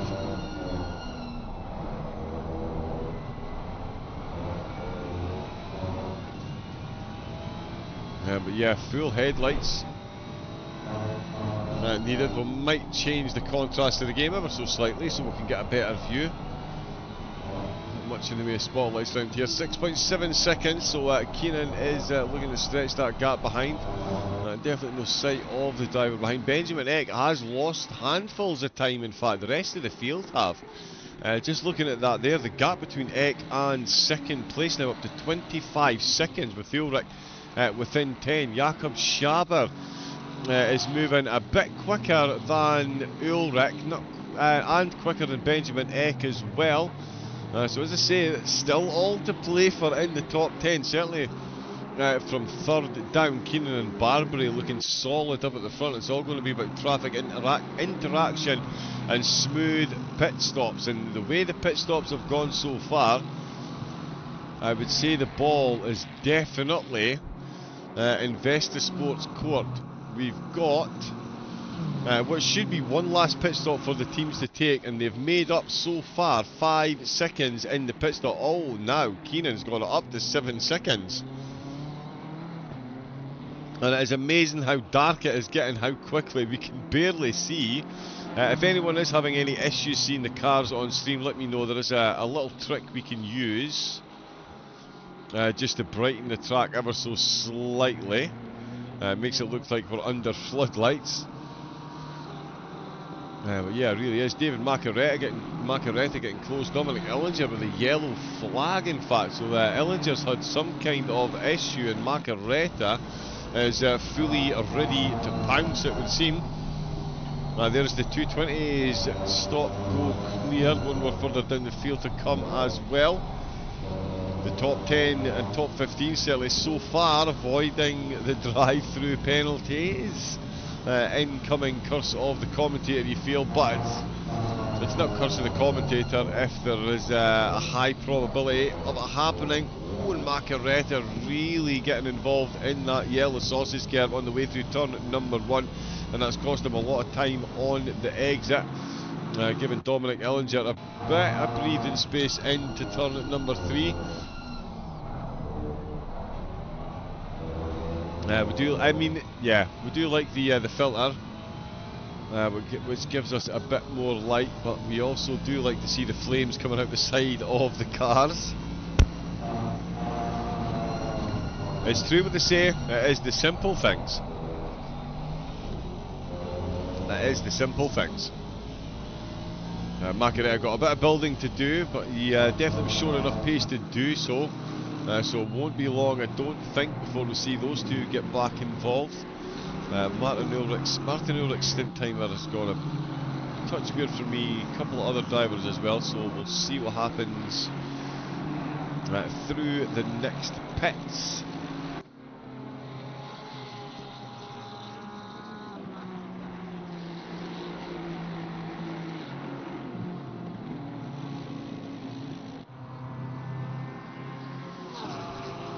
But yeah, that is Macaretta that was still on board. We can see that gap already back down to below a second.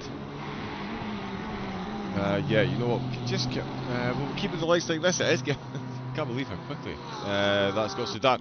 Sargazian and Von Kidrowski still down at the back of the field, still running very solidly. You can see just how close the traffic is in some parts of the track. Bit of a moment there for Hill, the Force tyres really not enjoying these conditions. The 13-degree track temperature, the only saving grace at this temperature is it stayed at 13 degrees for a while. It does mean though, if your tyres weren't up to PSI after a couple of laps, there's no way they are. Now for the rest of the stint, it's going to be an uphill battle trying to keep them. Yeah, drivers. Oh, and that is the MSR car getting themselves involved. Jakob Schaber, oh yeah, just going past the Honda of Pierce. Pierce and Smirnoff, second and a half separate them now. Macaretta back to within 0.4 of a second. The Phoenixian machine. Aston versus Ferrari. Certainly the ball would be in the Ferrari's court, looking at the timing tower. Two of them in the top 3, and indeed one of them leading the way. We'll see if this particular Aston got that memo. Unlikely. He is moving pretty quickly. Yeah, only a 10th quicker than Illinger on that last lap, but it's certainly always a 10th or 2 at least between the two of them on the lap times. Macaretta, so you would therefore surmise, is the quicker of the two, back to within 0.3 once again. Ooh, and is that a mistake into Remus? Ever so slightly. That looks like an FRL BMW up ahead of them. It is. No, it's not a BMW. It is an FRL car. It's the Porsche. James Williams, 23rd place he's in. Jones and Duvaloy. Hopefully I'm pronouncing that correctly. Rick was in the chat asking when Casper was back out on track. There is Casper there. Got Chris Jones in the Honda chasing him down for the long smile car. But yep, there is Duvaloy for... Oh, please don't stick now. For Gazelle Motorsport. So positions looking to potentially change there. Macaretta still battling inside the top 10 for that 7th position. Will it be lucky number 7 for Macaretta, or is it going to be Ellinger to make their way past the Porsche very handily, as you would expect, with it being James Williams behind the wheel? And they continue on their battle, as do Jones and Duvaloy. We can see this is actually a really good camera for battles like this.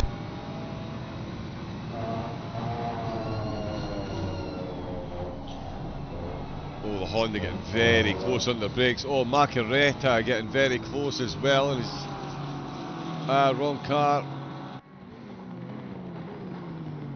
Oh, and Macaretta is ahead. He did get the overtake done on Ellinger. Let's see if we can catch it. The replay function has been a touch ropey recently. Oh, so out with the last corner then. That corner exit of Dominic Ellinger.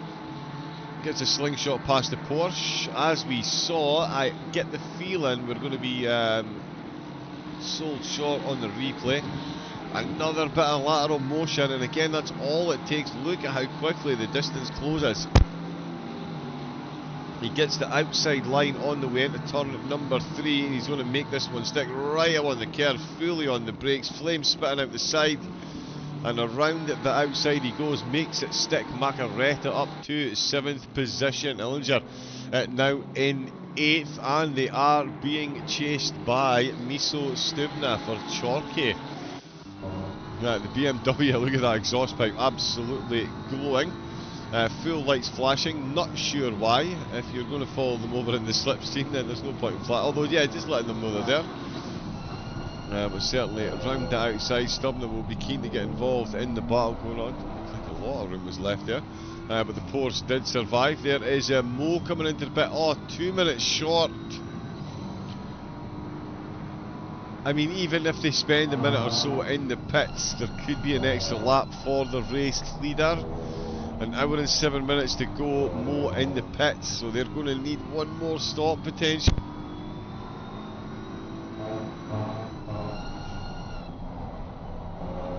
Again, it would effectively only be a well, not effectively, it will only be a drive-through. If they do need to come in just to reset the timer, but they could well need to come back in. Jones and Duvaloy still in close contact. Oh, and there's a drive-through for track limits. It's Samson picking this one up.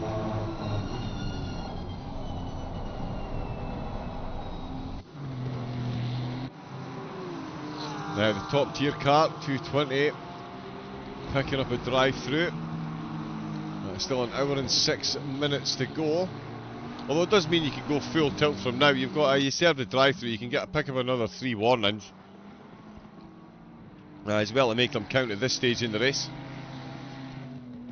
Jones looking to make everything count at this stage in the race as well.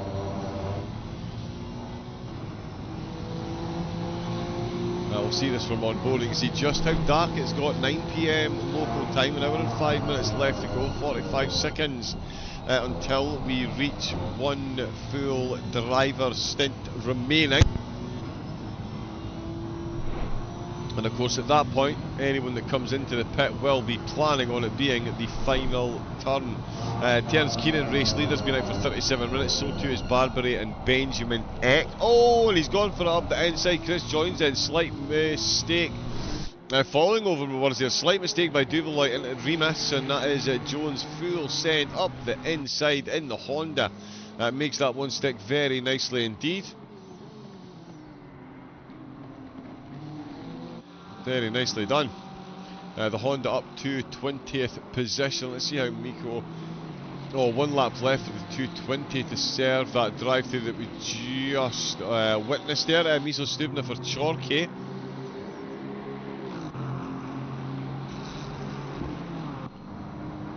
In the BMW, there is James Williams, headlights behind Stubna now, 1.3 seconds down on Ellinger, who's 1.5 down on Macaretta. So Macaretta showing a good clean pair of heels after getting that well-earned overtake. In turns Keenan doing the same to Barbary. Has now gained more time on track than was lost in the pits. That's now 8 seconds separating the top two. So yeah, even if they were to lose another 3 seconds in the pits, as has been previously done in the race, then they're still going to come back out 5 seconds in the lead. It is only 5 seconds though. We've got a very cold, dark Red Bull ring. And as we've seen, the drive-thrus are capable, definitely capable of getting drive-thrus around here. We've seen a spattering of teams so far. I did expect to see a few more, and I still do expect to see a few more.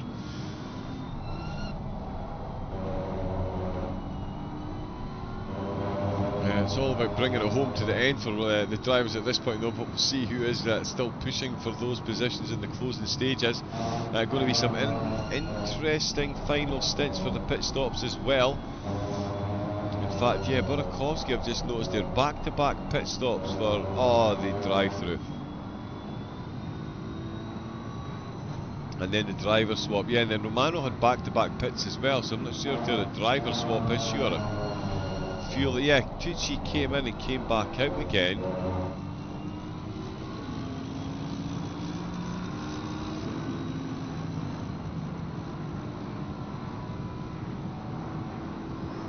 Yeah, too busy looking at the...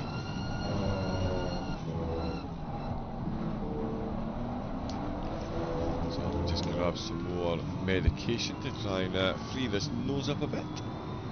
But yeah, just looking at the pit stop times, and yeah, Romano with Vesta having back-to-back pits as well. Oh, and that looked close on the curbs there, but does manage to keep it between the Mayo and the Mustard there. Stubna now 1.6, so the gap exactly the same, but it's getting close with a couple of the cars behind. That is Law, just being blue flag past Wolf. Duvaloy well overtaken by Jones at this stage then, a gap already up to 2.7 seconds. Miatini not only unable to find a way past Novak, but Novak, again, cleanpairofheels.com. Gone with the full Pegasus edition there, the Porsche. And that's, yeah, 3.8 seconds the gap is spread out to there. Terence Keenan got himself a good bit of track position. In the grand scheme of things, it's one of the quicker cars. In fact, that is Stubna ahead. So that is 9th place. So he's going to be rocking up right on this battle for 9th, 8th and 7th.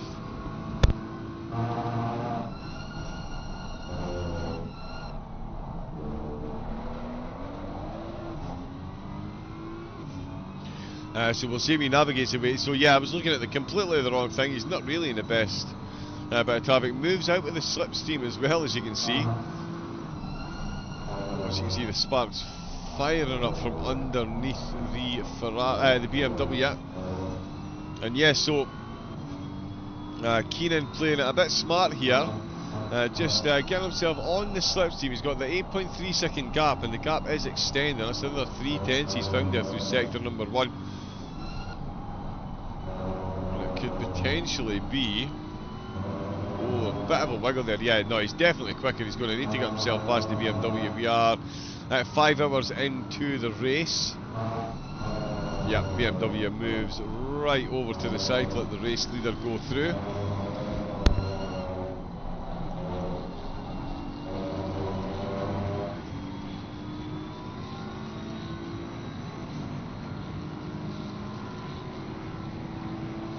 Yeah, nicely done there. It did look...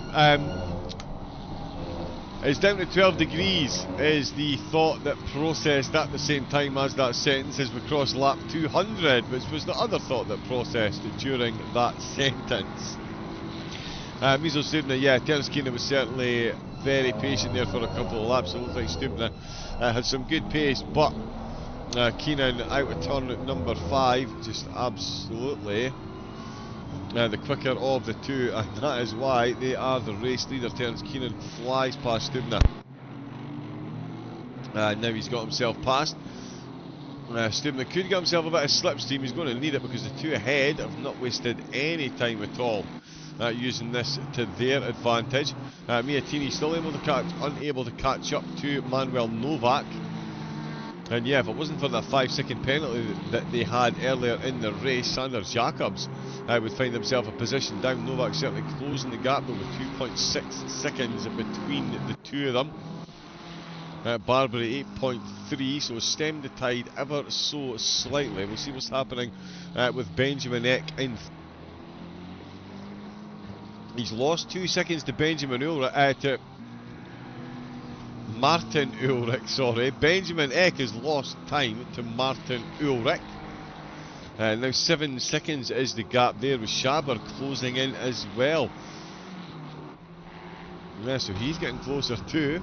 I did say the top 5 was definitely still not decided. We're into the last hour. We've still got about 20 minutes before anyone in the top 3 needs to come in. Martin Ulrich has just under 10 minutes left according to my time, and I might be about a minute or so out based on what we saw earlier on. In fact, yeah, because one of my it does still say that one of the drivers did a 1 hour 6 minute stint, which would be, yeah, obviously be too long. Craig Law coming very close to the end of his stint, so too is Sander Jacobs, as previously mentioned. So Novak will get that position on track as Martin Ulrich does come into the pits.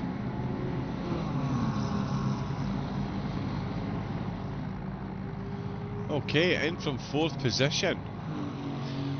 10 minutes short, so that's, yeah, so Verstappen did a 57-minute stint, Ulrich did 55, and it's going to be a final 57-minute stint as Chase Gordon comes into the pits as well for TSE's Project D car. 21st position again. This will be their final planned stop in the pits. Christian Romano for Vesta Sports, all over the back of Drew Burakovsky. Now, I did say this would be a phenomenal battle if these two got themselves close. Both absolutely solid drivers, and hopefully they've got a while before they need to come into the pits as well. Purely for our entertainment, of course, not for any of their benefit, that's for sure. Romano's been out for 59 minutes. So he's only got about 5 minutes left out on track, but he has definitely closed that gap to Burakovsky in the Lambo, and you can see just how much he's closed, giving him a flash of the lights to try and make his way past. He's going to send it up the inside, on the way through the penultimate corner, down to last. Oh, and he must have been right out on the outside of the track there. The Lamborghini comes right back, and there's almost contact on the exit of the last corner. Burakovsky, the driver that was asking about track limit penalties, could well find himself a one there, as he was right out on the outside there, just on the way into Joachim Rindt. Let's see if Helicam lets us see this one. That's where we were on board. We saw the lights flashing up the inside, the Lambo. Oh, so yeah, he did start to run wide, and he made sure. That's one of those spots on the track where it really is a rock and a hard place. If you're going to hit those white curves incorrectly, you really do need to make sure you get to the other side, because it will just massively unsettle the car. Like turns 4 at Misano, which is a track that's been mentioned a few times. But yeah, certainly Romano getting the job done just before he comes into the pits. He'll be very happy with that overtake indeed. We've got Wolf coming into the pits as well again. That'll be their final planned pit stop. There is Law coming into the pits as well from 10th place for Simtech. Still had a bit more time, in fact. Oh no, actually, yeah, been out for 37, came into pits for the penalty. and been out for another 18. So yeah, I was just about coming to the end of that stint timer, but they are, as I've mentioned, going to have enough left, enough of a stint for the driver to finish the race from now.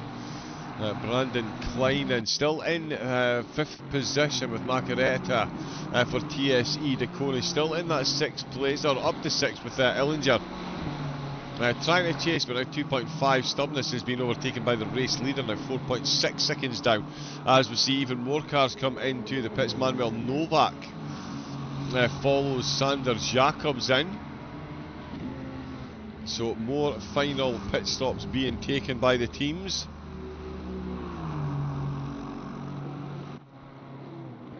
It's the Mercedes of Anne Haltemer that are at the back of the field at the minute. Oh, and there's a drive-through for track limits for Monceau, the FMP Italia car.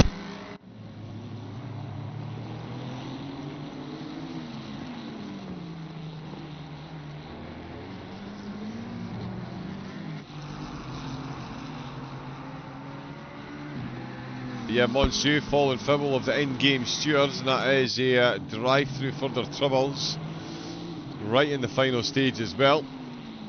Now you can see all those headlights filtering all the way down, and that just goes to show how dark it is now out on track for the drivers. Let's see what they're roughly going to be seeing. Oh no. So yeah, it does look not bad from on board if you've got those headlights on and blasting. Definitely going to be needed.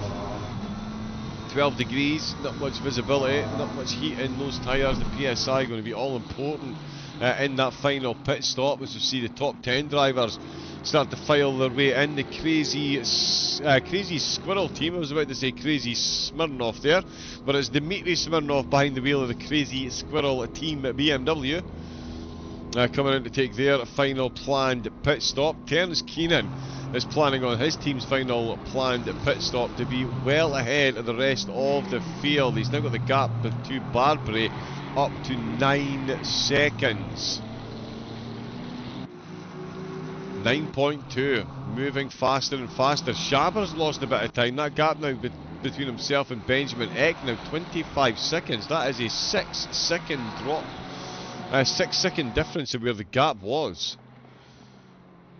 I'm sure Benjamin Eck more than happy with that. Jakob Schaber, there he is there for the MSR car. Kleinen still holding it now. Does Kleinen, who do they send back out for the final stint? Given the pace that we saw from Nico Dudek, if I was a betting man, there would be a large amount of folding money on that being the case.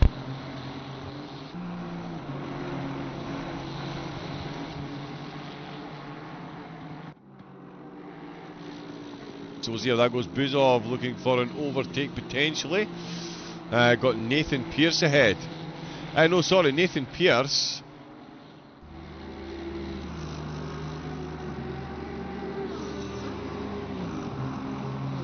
has just gone past. Sorry, so Pierce and Buzov swapping positions there. Not the easiest to tell in these conditions, but there is the Simtech car. Now we've got RNM. One of the RNM cars has a blue flag behind Pierce. Is ahead in the Honda up to 10th position. So that one just before one comes in to the pits. Ulrich is handed back over to Verstappen. Craig Law has handed over to Nikola Buzov, as we're seeing on track. Nathan Pierce ahead, so Buzov just out the pits. Pierce will be in on this lap. So Pierce will be in this lap. Terence Keenan will be in. Oh yeah, no, still another 13 minutes. Keenan can stay out on track and did go for a full. The team did go for an hour and 3 minutes. Most of the teams, in fact all the teams in the top 10 did go for a 1 hour 3, 1 hour 4 minute stint on the previous one. You would think they're going to run this one as well. That will give them 37 minutes for the final stint, which they'll be out of the so that will be the absolute quickest pit stops we'll see, given they won't be taking on much fuel at all. Let's see, Buzov and Pierce coming, no, sorry. Buzov staying out, of course, he's just been in, and Piers, or not of course, why would that be of course, they might have come back in.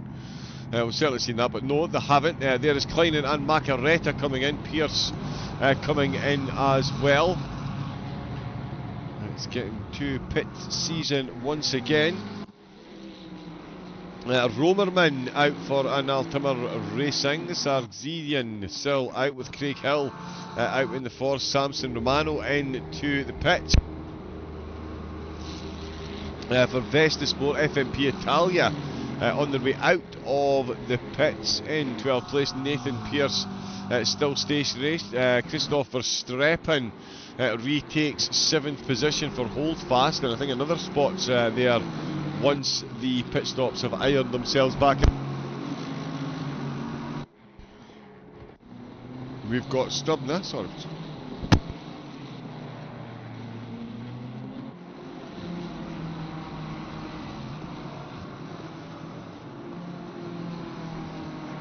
Stubner for Chorkey at 5 seconds down on Ellinger, who was handily overtaken. Of course, Schaber still in 4th place. Not the full train of thought, but that one's not for me.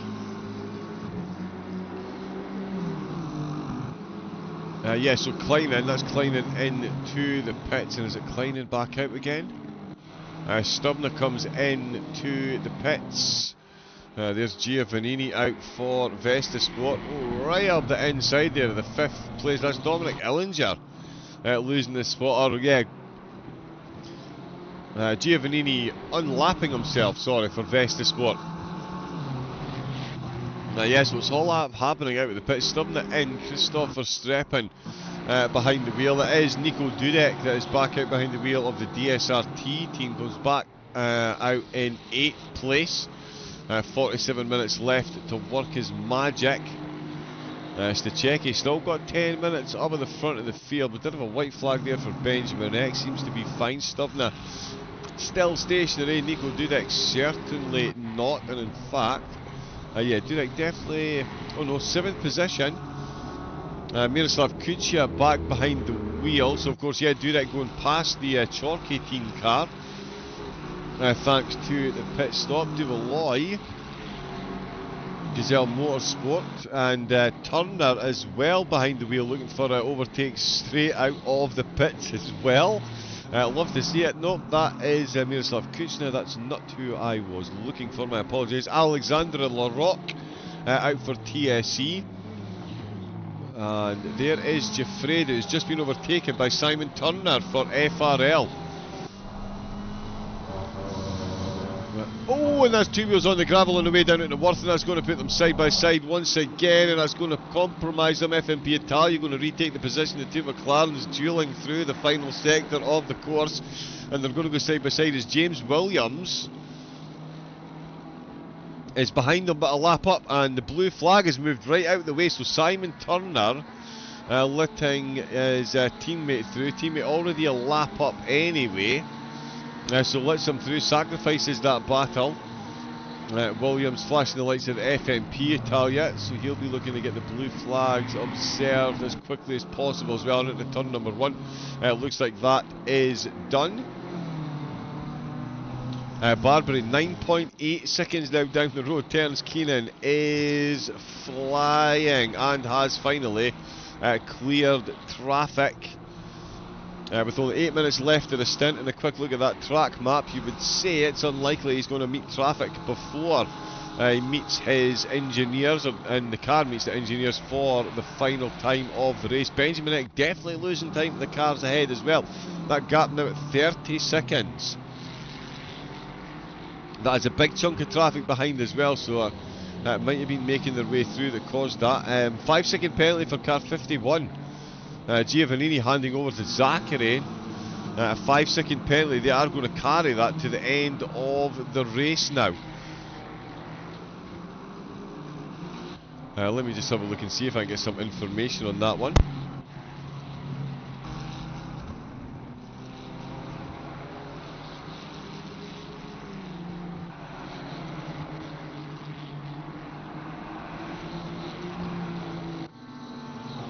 Hasn't quite been fully updated, but yeah, we'll get some information on that very shortly as more drivers, unsurprisingly, coming into the pits. Sven Corving in for Formula Racing League, and already on their way out. That almost looked like a car disconnected there.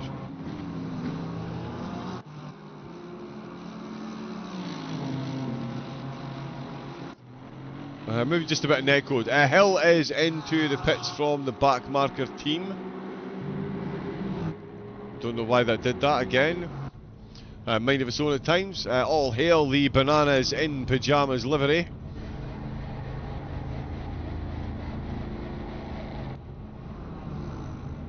Absolutely love to see it. Can't confirm. My daughter was a massive fan of those Bananas back in the day. Yeah, bane of my existence at points. Terence Keenan. Let's see now, this lap time, these lap times still very quick and very, very consistent. Not able to topple Dudek's time, and I don't think that's going to be possible at this stage now with the track down to 12 degrees.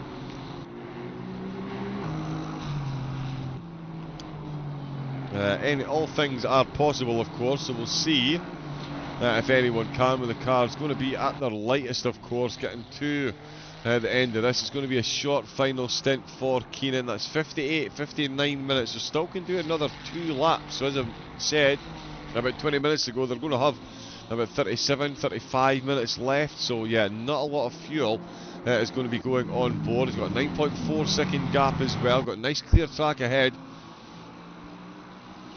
As we can see, there is a penalty for Giuffreda in the FMP car down in 23rd position. So the stewards sharpening their pencil for a couple of the drivers. There's Jones in for Long Smile.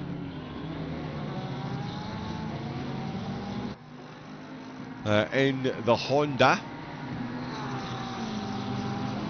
Just on his way in, that'll be their final pit stop. Jan Barth for Advisor, he's out to bring the car home. Good to see a team principal spend so much time. He absolutely loves his racing. I'm a huge fan of the Advisor team. Got to be honest.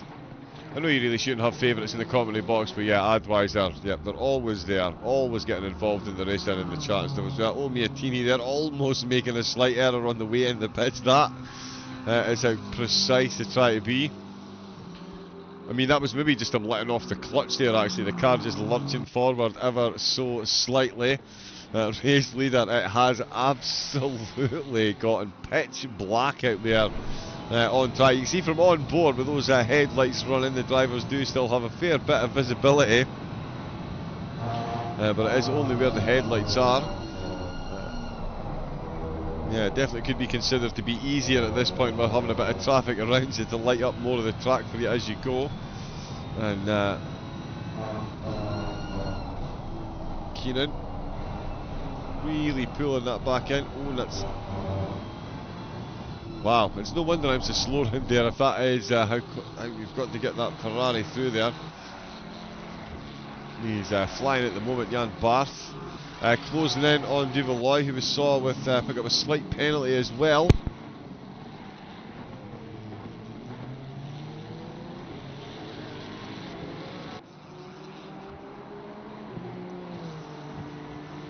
And he is being closed in on. Could see Barth back up to 17th. Terence Keenan and Carlo Barbary still dueling out for the top 2 spots. Benjamin Eck just over the 30 seconds mark now. Schaber has found another second, so whatever ailed Schaber, he lost 5 seconds. He's found the second back again.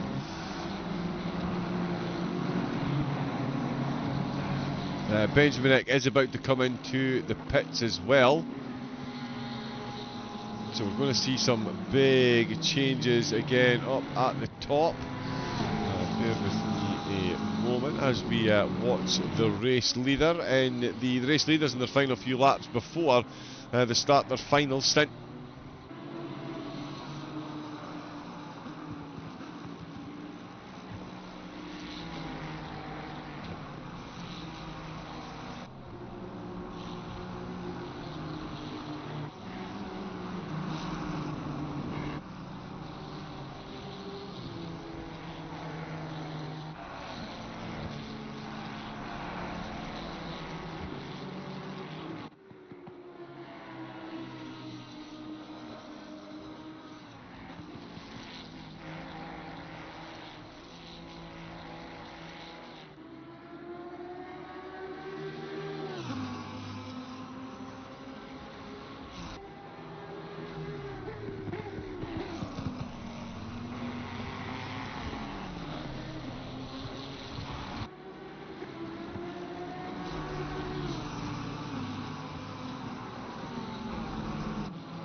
As the race leader into the pits, 38 minutes left.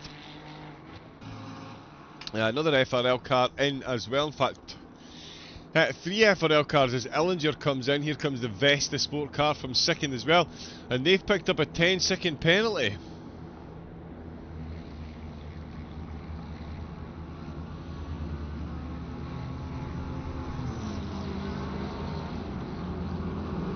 Let's see, a couple of penalties.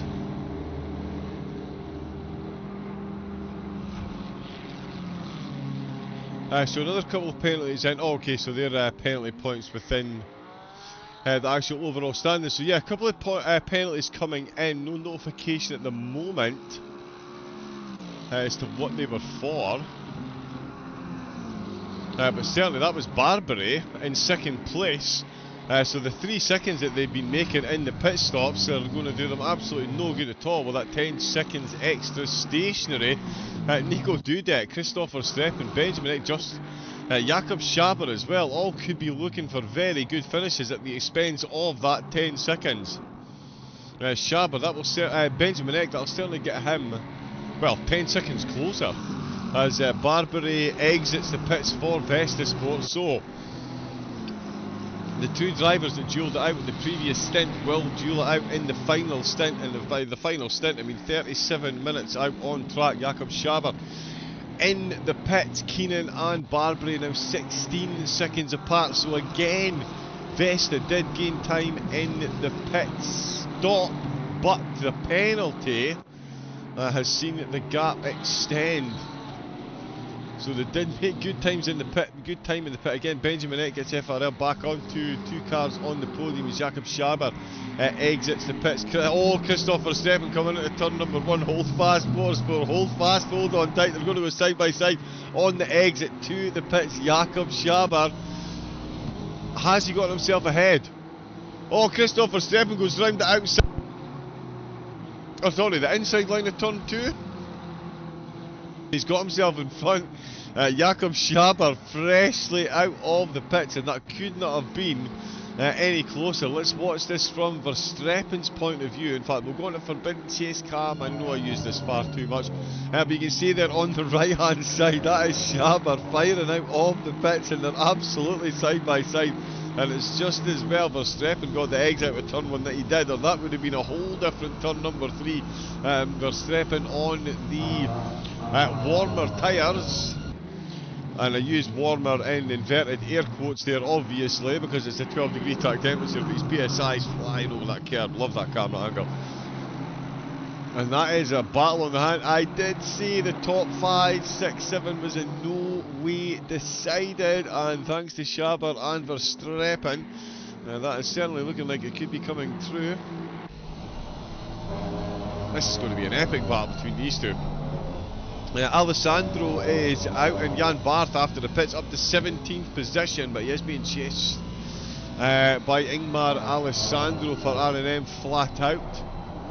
3/10 of a second behind the Ferrari and the Porsche. Are going to be battling round Red Bull for 34 minutes, that is for sure. Jakob Schaber still chasing Verstappen. Keenan still being chased by the whole field. Himself and Barbary again matching one another lap for lap, exactly as they did at the start of the previous stint. It was about 5 laps in once Keenan got himself a little bit of clear track, just for a lap or two, got his tyres up to pressure.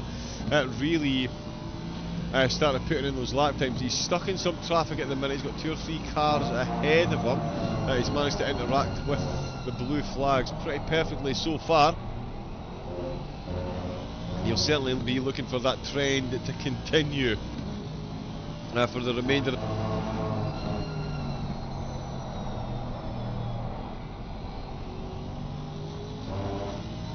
been an incredible round at 5 so far. It's been an incredible championship so far.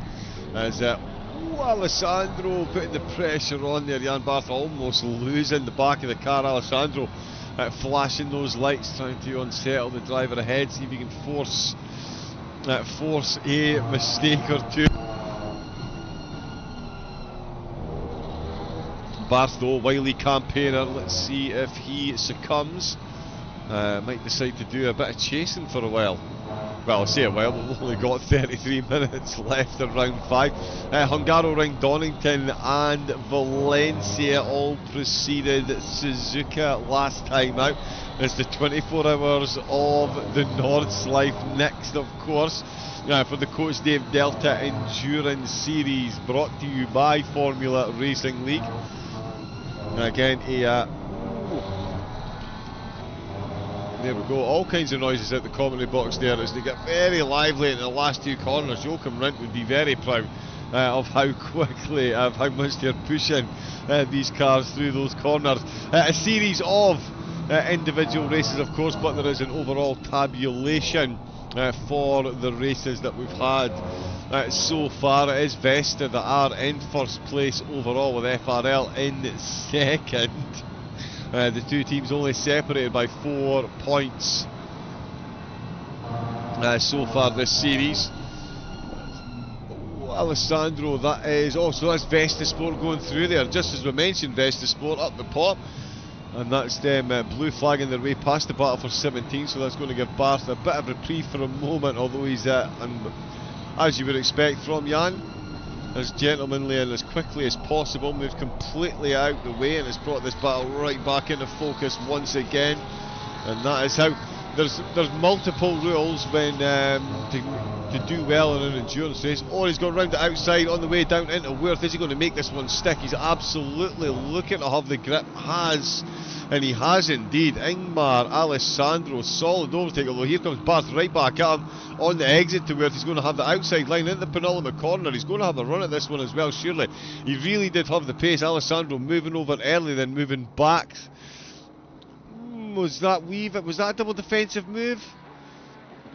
I'm not sure it was. He moved over on the corner exit and then came right back in to defend the inside line, but certainly Barth giving him a run for his money. They're keeping it close for an apex or two, but that is Ingmar Alessandro for R&M making a position in the closing 30 minutes. Carlo Barbary looking to close in the last 30 minutes, and nothing doing at the moment, and Jakob Schaber as well. The battle of the Aston Martins, 4 Aston Martins chasing the 2 Ferraris and the BMW. Gardner in the Honda. The first time we see a 5th manufacturer appear in the top 15, with Wolf in the Mercedes making it 2 just outside at the top 10. Gardner in the Honda there. Currently running 12th position. I tell you, Schaber and Verstappen running very much like Keenan and Barbary, exactly the same pace. Nico Dudek is running pretty much the same pace as the two of them as well, though to be fair, Keenan Barbary and Eck not lapping quite as quickly as Verstappen, Schaber and Dudek behind him. I really am falling over my words today. Antihistamines are the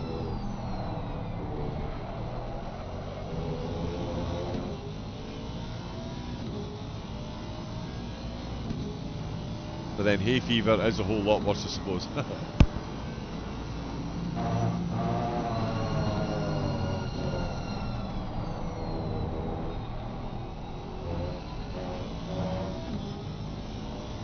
Bit of a yellow flag there for Jan Barth.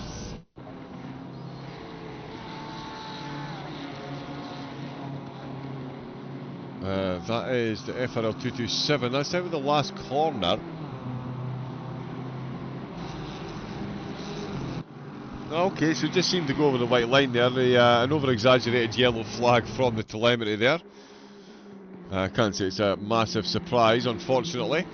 We've got Miroslav Kuchta. We've seen the Chorky team moving very quickly. A couple of points in the race. They're certainly looking to improve their position. And it is Nico Velman in the Formula Racing League Ferrari that's coming under all kinds of pressure into the final corner. That is a very brave move. Sorry, not the final corner.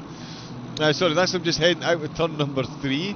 The darkness playing tricks on my eyes and positional awareness of the course. These two drivers fully positionally aware, those that go side by side before they get to Worth. And it's the Ferrari of Veldman that does hold on to the position for the moment, but it doesn't look like Kuchta is happy with that arrangement. Heading towards Joachim Rindt. They're going to go side by side again. That is the wrong camera. That is the correct camera. It's still Veldman who's got the position for the moment. And given the way he got through those two corners there, it looks like Veldman's going to have this at least until turn number 3, you would think. I've certainly been wrong on that before.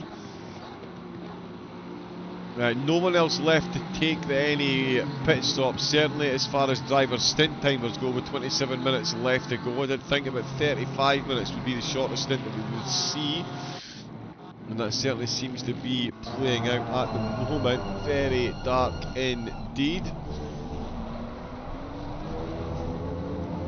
And yeah, you can see what I mean about the cars, the extra headlight. Oh, I've got someone just having a connection issue there in the pits.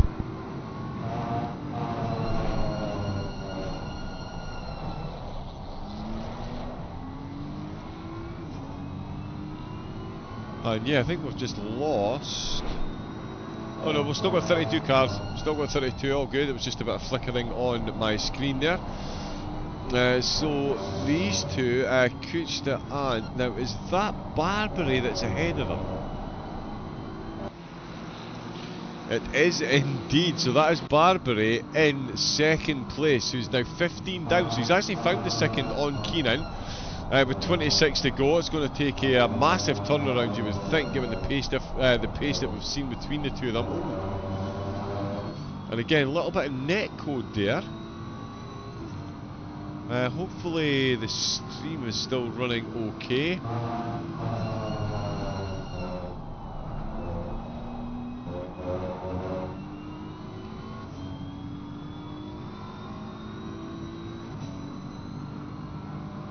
Yeah, so we're having a couple of minor issues, my apologies, hopefully...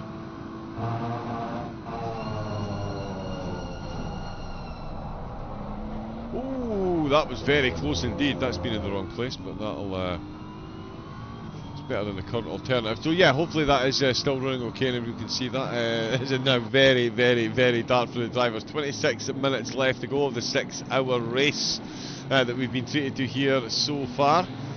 If you have enjoyed, please, thank you for, if you have enjoyed, please do feel free to drop a thumbs up on the stream. You can subscribe to the channel, of course, for free as well, and get involved in the racing. rFactor 2, iRacing ACC, all on offer. You can get the link to the SimGrid host page, and you'll get the link from there to the Discord channel as well. Keep up to date and get involved with everything on offer. Certainly on offer at the moment. A couple of positions still up for grab. Gardner leading the Pro-Ams, with Wolf in second for Gazelle, and De Valois in third position there. It's Keenan, Barbary and Eck that are still leading the way in the pros though, and it's a comfortable lead they've got at the moment. Benjamin Eck still about 30 seconds, 25 seconds down the road, sorry, on Barbary. We're still on board with Miroslav Kuch, who's trying to close up on Nico Veldman. FRL got a few cars in the top 10. Oh, and they really are catching up to Barbary ahead. Barbary really struggling for pace at the moment. He's got a last place just ahead of them, but they are, to be fair, moving at a fair clip themselves. We've got one of the R&M cars are looking at, oh, and he's run wide, so he's going to have to let them go past. That's Alessandro in 17th. So yeah, certainly Romerman moving a lot quicker than the drivers ahead of him. Oh, and Taylor and Turner in 23rd are having themselves a battle. Oh, and Turner's run deep. Turner has run wide. He's found himself off track. Let's put Mickey Taylor for Scuderia up a position. It's all coming alive in the closing 25 minutes. I've completely lost track of where we were before that. De Valois Larocque down the field. We were watching Kuchta, of course. Squirrel. Miroslav Kuchta still trying to get his way past Veldman. Well, Macaretta ahead, Kuchta flashing the headlights, but that is second place as well, who is still very much there. This is an interesting dynamic for the drivers to deal with then. Vestasport in second place, being chased by 8th and 9th. For all the world, it does look like 8th and 9th are quicker at the moment.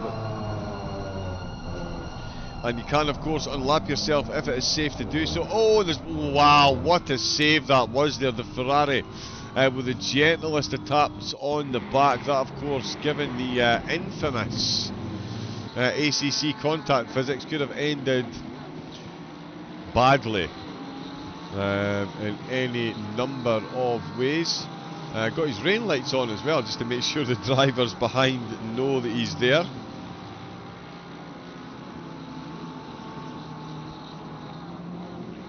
Oh yeah, came in hot, but yeah, you can see the back of the Ferrari tried to give a bit of a tank slapper there. Velgman did manage to hold on to Vic Kuchta, still looking for the move if he can. The team Chorky team car. Got the full beam headlights on now, trying to see where they're going. We've got 22 minutes left to go, 12-degree track temperature. Everyone's taken their final mandated pit stop as Casper Duveloy for Gazelle Motorsport caught back up to Nigel Longden then. Duveloy looking to make his improve on his overall position. Oh, and that's very late on the brakes, but just about manages to hold it. But you can see just how much momentum that's cost. Anything that compromises your corner exit speed is most definitely a bad thing, and that was definitely compromised there as we missed the overtake. Veldman is behind. Let's go on a helicam and jump back in. We can see if we can see what happens. So this is across the start finish line and into turn number 1. The BMW, a beautiful slipstream, great exit out with the final corner up the inside, and very nicely done. Although moved over a bit much on the exit. Would have looked, they were so close on the exit there,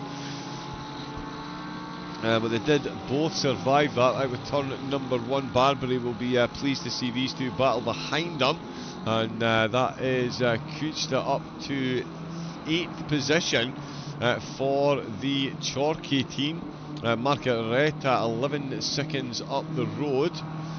Corving in 16th position, looking to close in on Sanders Jacobs in the closing stages as well. QRT been pretty solidly in that 15th position. Corving could make it a heated closing as well, as the battle that is still brewing between Longden and Duveloy. Although Duveloy not so convincing it with turn number 3 there. Longer in the Honda, making a good break. Veldman still within 6/10 of Kuchta, so we'll see if he manages to pull any time back there. There is Samson. Duveloy still 3/10, so we'll watch that one. Simon Turner, the FRL car, making his way past Taylor. Giuffreda with a penalty, Zachary with a penalty as well. Sorry, I'm not sure. Oh, that was a server glitch, so we'll have a look back up and see where do that guys. Oh, drive through for track limits. That is Jack Evans, the back marker Ford. Are going to be back in the pits again in the closing 20 minutes. Oh, Simon Turner just having a yellow flag there.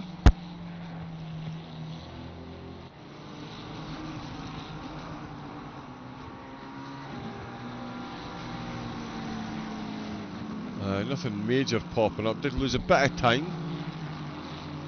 It's getting really hard to see the cars now though, but hopefully you can still see that on stream. Smiley in the chat. Podia KMG, why the 10 seconds? Woohoo, not last, and you got my overtake on stream. Chris Jones, how we doing, Smiley? Of course, Chris. Climax penalty for what at 11?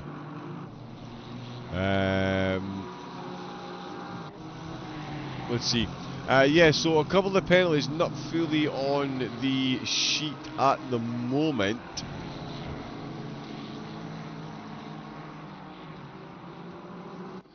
The last one I have is for car 68, brake too early, unpredictable for faster driver near the braking point.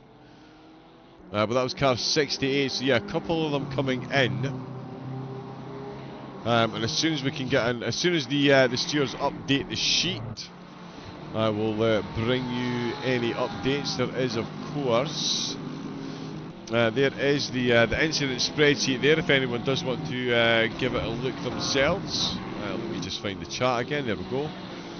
Too many screens, not enough brains. Yeah, there we go, that would be the penalty. Yeah, that's the penalty spreadsheet there.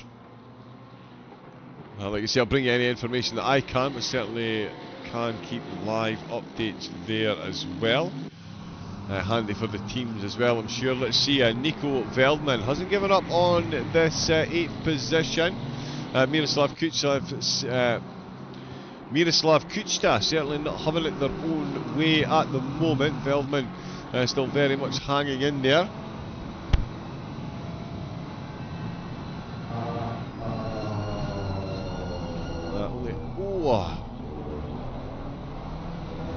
Really opened up that corner entrance there and throwing the car in. Excellent work on the brakes. 1 lap left for the drive-through to be served.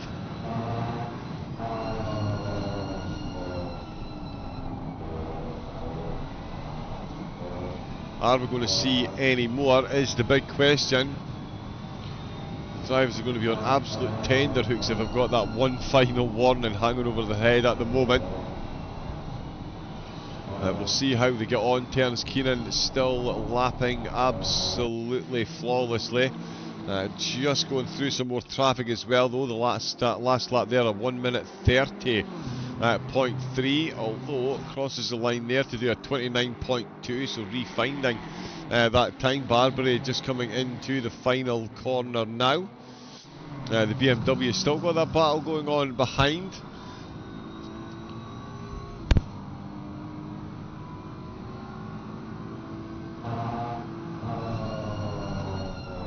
And yeah, Kuchta definitely matching pace with Barbary.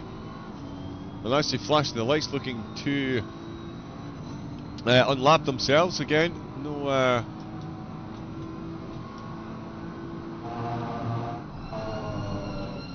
absolutely nothing saying the drivers can't unlap themselves. Sorry, bear with me while I just put the ceiling fan back on. It's getting toasty warm. Yeah, so flashing lights looking on lap. Disqualified for track limits.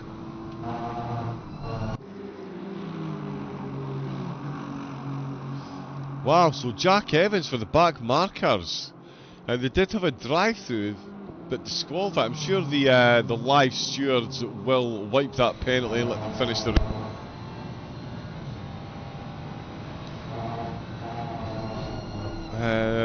The only thing I can think, as someone, this is a rule I should know, I suppose, but did they manage to pick up another drive-through while a drive-through was waiting to be served? So did they pick up a drive-through for track limits and then, before taking that drive-through, breach the track limits another 4 times to pick up another drive-through? Wow. If anyone did understand that, congratulations. I'm not sure I did, and I was the one asking the question. But certainly, yeah, I've never seen that before. It did say for track limits, not for a pit lane violation. Jeffreda's got a 5-second penalty to carry home as well, but shouldn't make a difference to the finishing position. There is Keenan.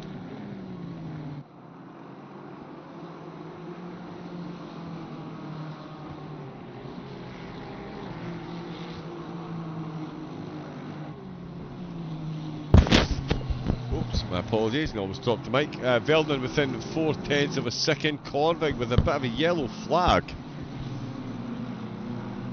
Closing up on, in fact, past Sanders Jacobs.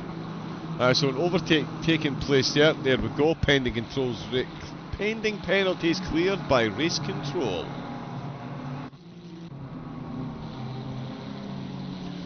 So that will be the Ford back out to continue now. Nico Veldman Still trying to get past the BMW, and Barbary still in front of these two as well. Oh, and that's extra braking from Veldman. They're concertining into every corner at the moment. Out of the last corner, extra steering. Double yellow flags on the dashboard. I'm not 100% sure. Oh no, yeah, so it is.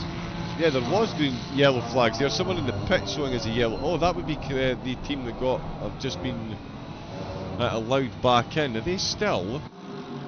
No, they've had that clear, so they are free to go. Let's get back on to... not Dudek, Nico Veldman. Back on to Nico Veldman.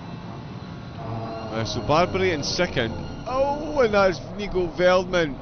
Almost going into the back of Kuchta then. These two definitely look like they're being held up by second place at the moment. Vesta holding on to second place in the race. The two cars behind them though, battling for 8th and 9th, do look like they've got more pace, or at least are matching for pace. Can they get the overtake done and unlap themselves safely? That is the problem and the question that they will be looking to answer. Keenan blissfully unaware as he makes his way towards the finish line. Got another car just ahead of them, the author Alex Athor, the number 69 in 11th position. I'm not sure why they're still causing a yellow flag.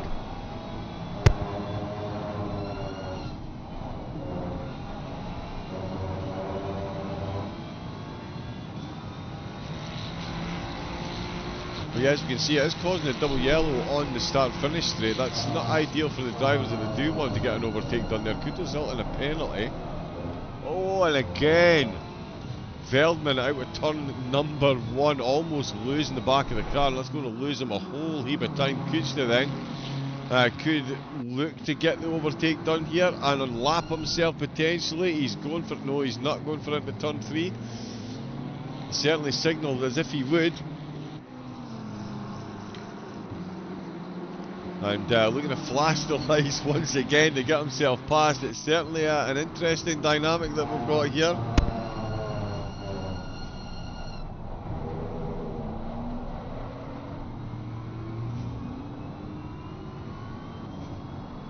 Oh, and they do go past then. Barbary does yield track position to these two. To the two cars battling. Or no, is it both of them? I really can't tell now.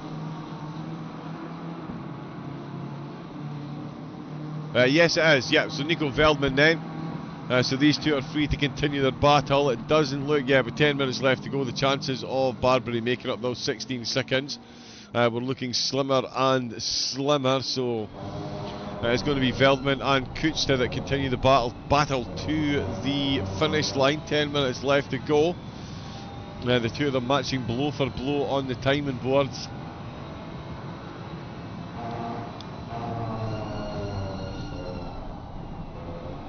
Oh, and Kuchta.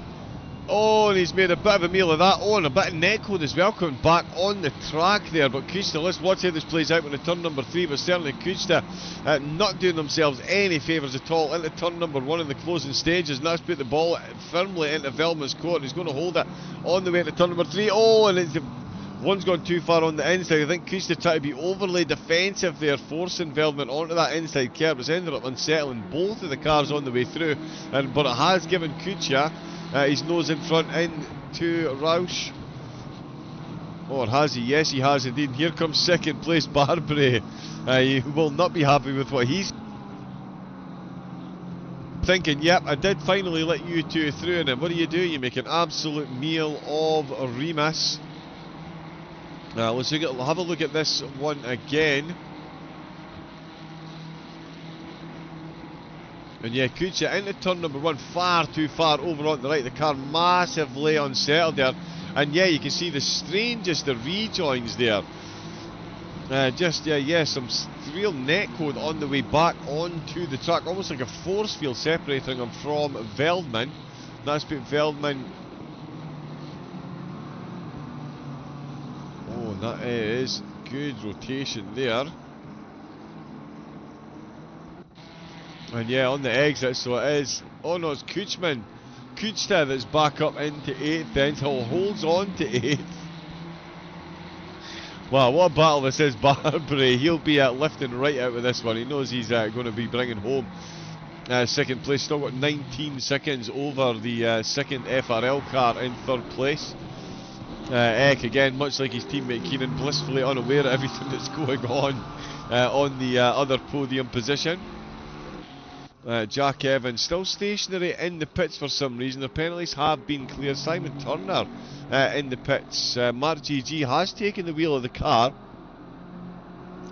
but they haven't exited as of yet. So not sure what's going on there, but it does mean that Samson and Gazarayan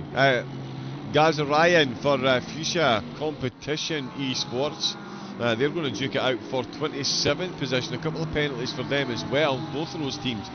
And yeah, they are swapping positions as Samson now with a massive yellow flag. Oh, Samson, what's going on there for the top tier car? Oh.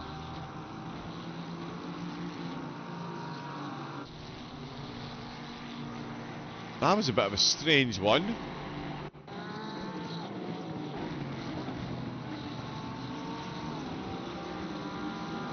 Okay. I would say the top tier team, yeah, maybe not quite. Oh, wow. Yeah, that is absolute. Oh wow. Okay, that's it. That's an internet connection thing. Let me jump off there. Sorry. Yeah, that's absolutely an internet connection issue. They disappeared and reappeared inside another car and were promptly kicked over the curb. So yeah, a bit messy in the ending there for a couple of cars.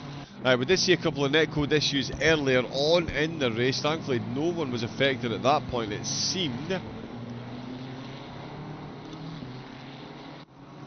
But yeah, certainly not ideal there.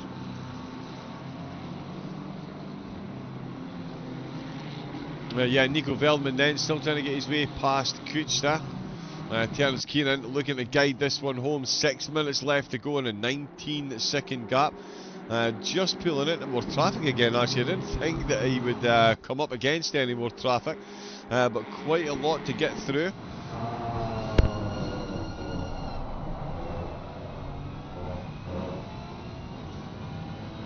And that's actually 7th place that's ahead of him, and that's an Aston Martin with a terrible rear view cam. But yeah, that is 7th position ahead, so it just goes to show you the pace that the team up at the front have got.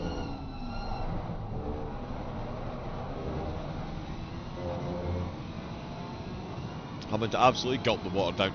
11-degree track temperature as well, so it is very cold and very dark indeed.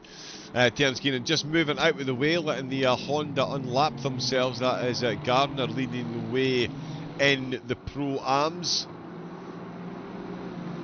for the Honda, and of course it is Allard Wolf leading the Gazelle Motorsport IMB Wear sponsored car. The Mercedes in 2nd place, and it is Duvaloy who's in 3rd place for Gazelle. So in the pros and the pro-ams, we've got a team occupying 2 podium positions.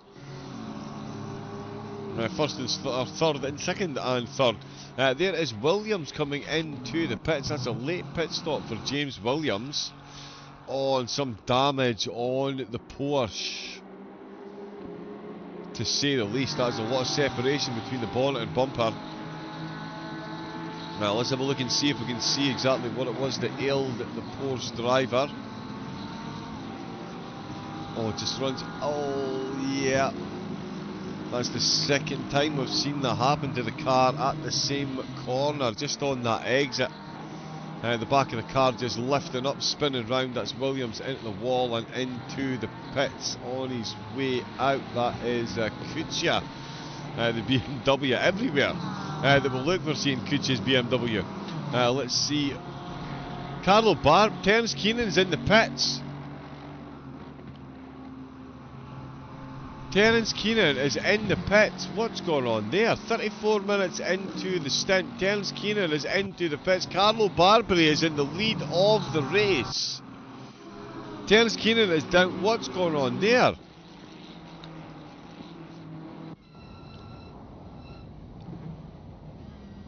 Whoa, they've had a massive wobble on the penultimate corner.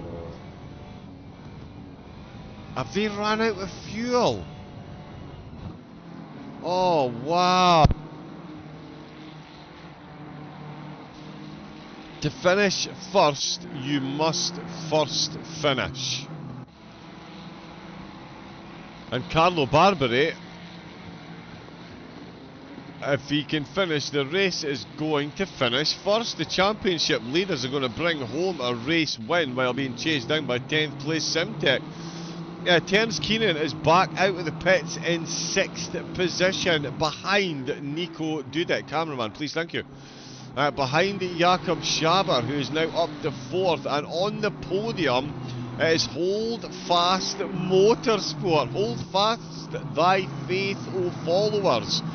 Christopher Streppen bringing the team to 3rd place. Benjamin Eck up to 2nd position, and Carlo Barberi with 2 minutes 30 seconds left to go of a 6-hour race, and he's been given a stop-go 30-second for speeding in the pit lane. It's gone from bad to worse. FRL with the absolutely most disastrous of endings to a race. My only summation is they were on the verge of running out of fuel, so had to come in for a quick splash and dash. They've then sped in the pit lane. Macaretta, Cooch Development and Buzov will all be promoted a position. Keenan is going to be back out of the pits in 10th place at best.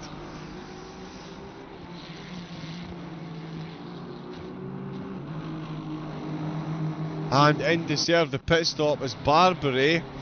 Looks to round the course for the penultimate time of asking. David Macaretta promoted. Miroslav Kuchera will be promoted position as well. Round the last corner they come. Terence Keenan comes to a stop, an agonising 30 seconds as Nico Veldman comes past. Leaders on the final lap. Barberi crossing the lap. Wow. The race leader for over 4 hours is sitting in the pits when the start of the leader's final lap has been announced. Have you ever seen it? That is incredible. Carlo Barberi and Vestasport. Again, to finish first, you must first finish, and that is exactly what Barberi's done. Picked her battles, kept her laps, kept it clean and consistent. As FRL, as predicted, back out in 10th place. Olya Athor for the Crazy Squirrel team is only 6/10. Oh no, sorry, that's Gardner only 6/10 down on Athor, but take a bow at Vestaprint. Carlo Barberi, 22 seconds up. They've been very quick in the pits as well. Let's not think this is a full gift. They've kept it in it. They've made up about 10-15 seconds in the pit stops, where despite a 10-second penalty, the pit stops have been a whole lot quicker. And in fact, we might get more overtakes as Nikola Buzov is trying to get past Nico Veldman in the closing stages. They've got 1 lap to duel it out as Carlo Barberi crosses the line to take the checkered flag. He moves over to let another car through. A bit of a weave, bit of a wiggle, bit of a flash of the lights. 240 laps done and dusted. Vestasport Championship leaders bring home the checkered flag. It is a Formula Racing League car on the podium. We knew that Benjamin Eck was going to be on there. We didn't realise he was going to be the highest finisher for FRL. They had 2 cars on the podium. They've now struggled to get 3 in the top 10. Benjamin Eck takes the checkered flag as Christopher Streppen for Holdfast rounds out the podium. Jakob Schaber takes the checkered flag for 4th with Jakob Schaber, 4th, Nico Dudek in 5th position with the fastest lap as well for DSRT. It's then going to be David Macaretta to cross the line, the 4th Aston Martin to do so. 4 in the top 6, and then it will be Miroslav Kuchtov. Oh, and Buzov's got the overtake done. Buzov has got the overtake done. Let's jump back and look at that. It's a last lap overtake. Oh, and it's already been done. Thank you very much, replay. Absolutely thrown under the bus on the final lap. Love to see it. That'll end any second now, please. Thank you very much. But it is Buzov who's taking the checkered flag for 8th place, or is about to. Kuchta did take the checkered flag for 7th position. Buzov and Veldman confirmed finish, with Terence Keenan confirmed finished as well. And in fact, what we will do is... no highlights because I jumped in halfway through the session. That is slightly annoying.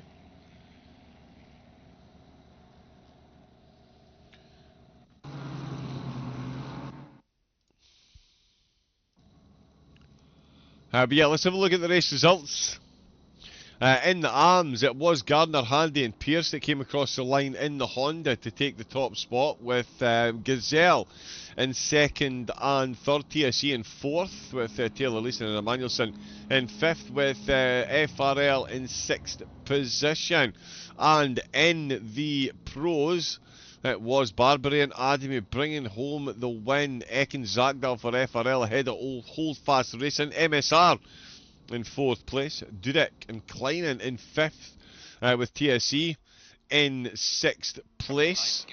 Those will get the results will get ever so slightly mixed up there. We didn't quite get the highlights there for some reason. My apologies for that.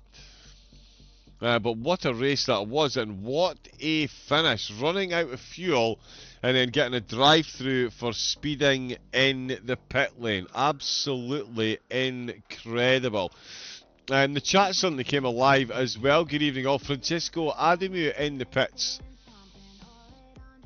I managed to close 28 with traffic, but couldn't beat that 27.9.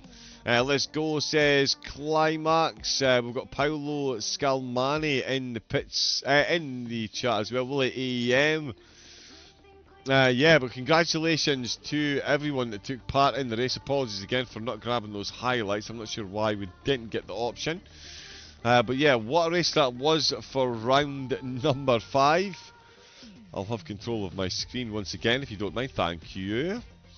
That was round number 5. Of course, we've already had Hungaroring, Donington, Valencia and Suzuka. Next up is the big one. 24 hours of the Nordschleife. Make sure you set your calendars for that. Get signed up as well. A series of individual events for the Coach Dave Delta Endurance GT3 2024 series from Formula Racing League. There is an overall tabulation as well. Vesta Sport and DSRT will be looking very happily upon that this evening, I am sure. But still can't get yourself signed up. Get yourself over to SimGrid, the FRL Formula Racing League host page, and from there you will find all of the other links. Hopefully you've enjoyed the racing action brought to you today by myself, John Wright, and of course Christian Romano, with the qualifying in opening 3 hours. And then even did a double stint in the race as well for Vesta. So there is no end to the man's talent. I know, it really is annoying. But yeah, thank you to everyone that's put a thumbs up and like on the stream, and for subscribing to the Formula Racing League channel as well. I'm off to watch the end of that race again. What an ending that was. Yeah, hit the bell as well for notifications. Lots of racing action coming your way from Formula Racing League. So until the channel goes live again with ACC, iRacing and rFactor 2 and a bit of F1 as well, enjoy the rest of your Saturday evening. Stay safe, take it easy, and have a great rest of your night. Good night.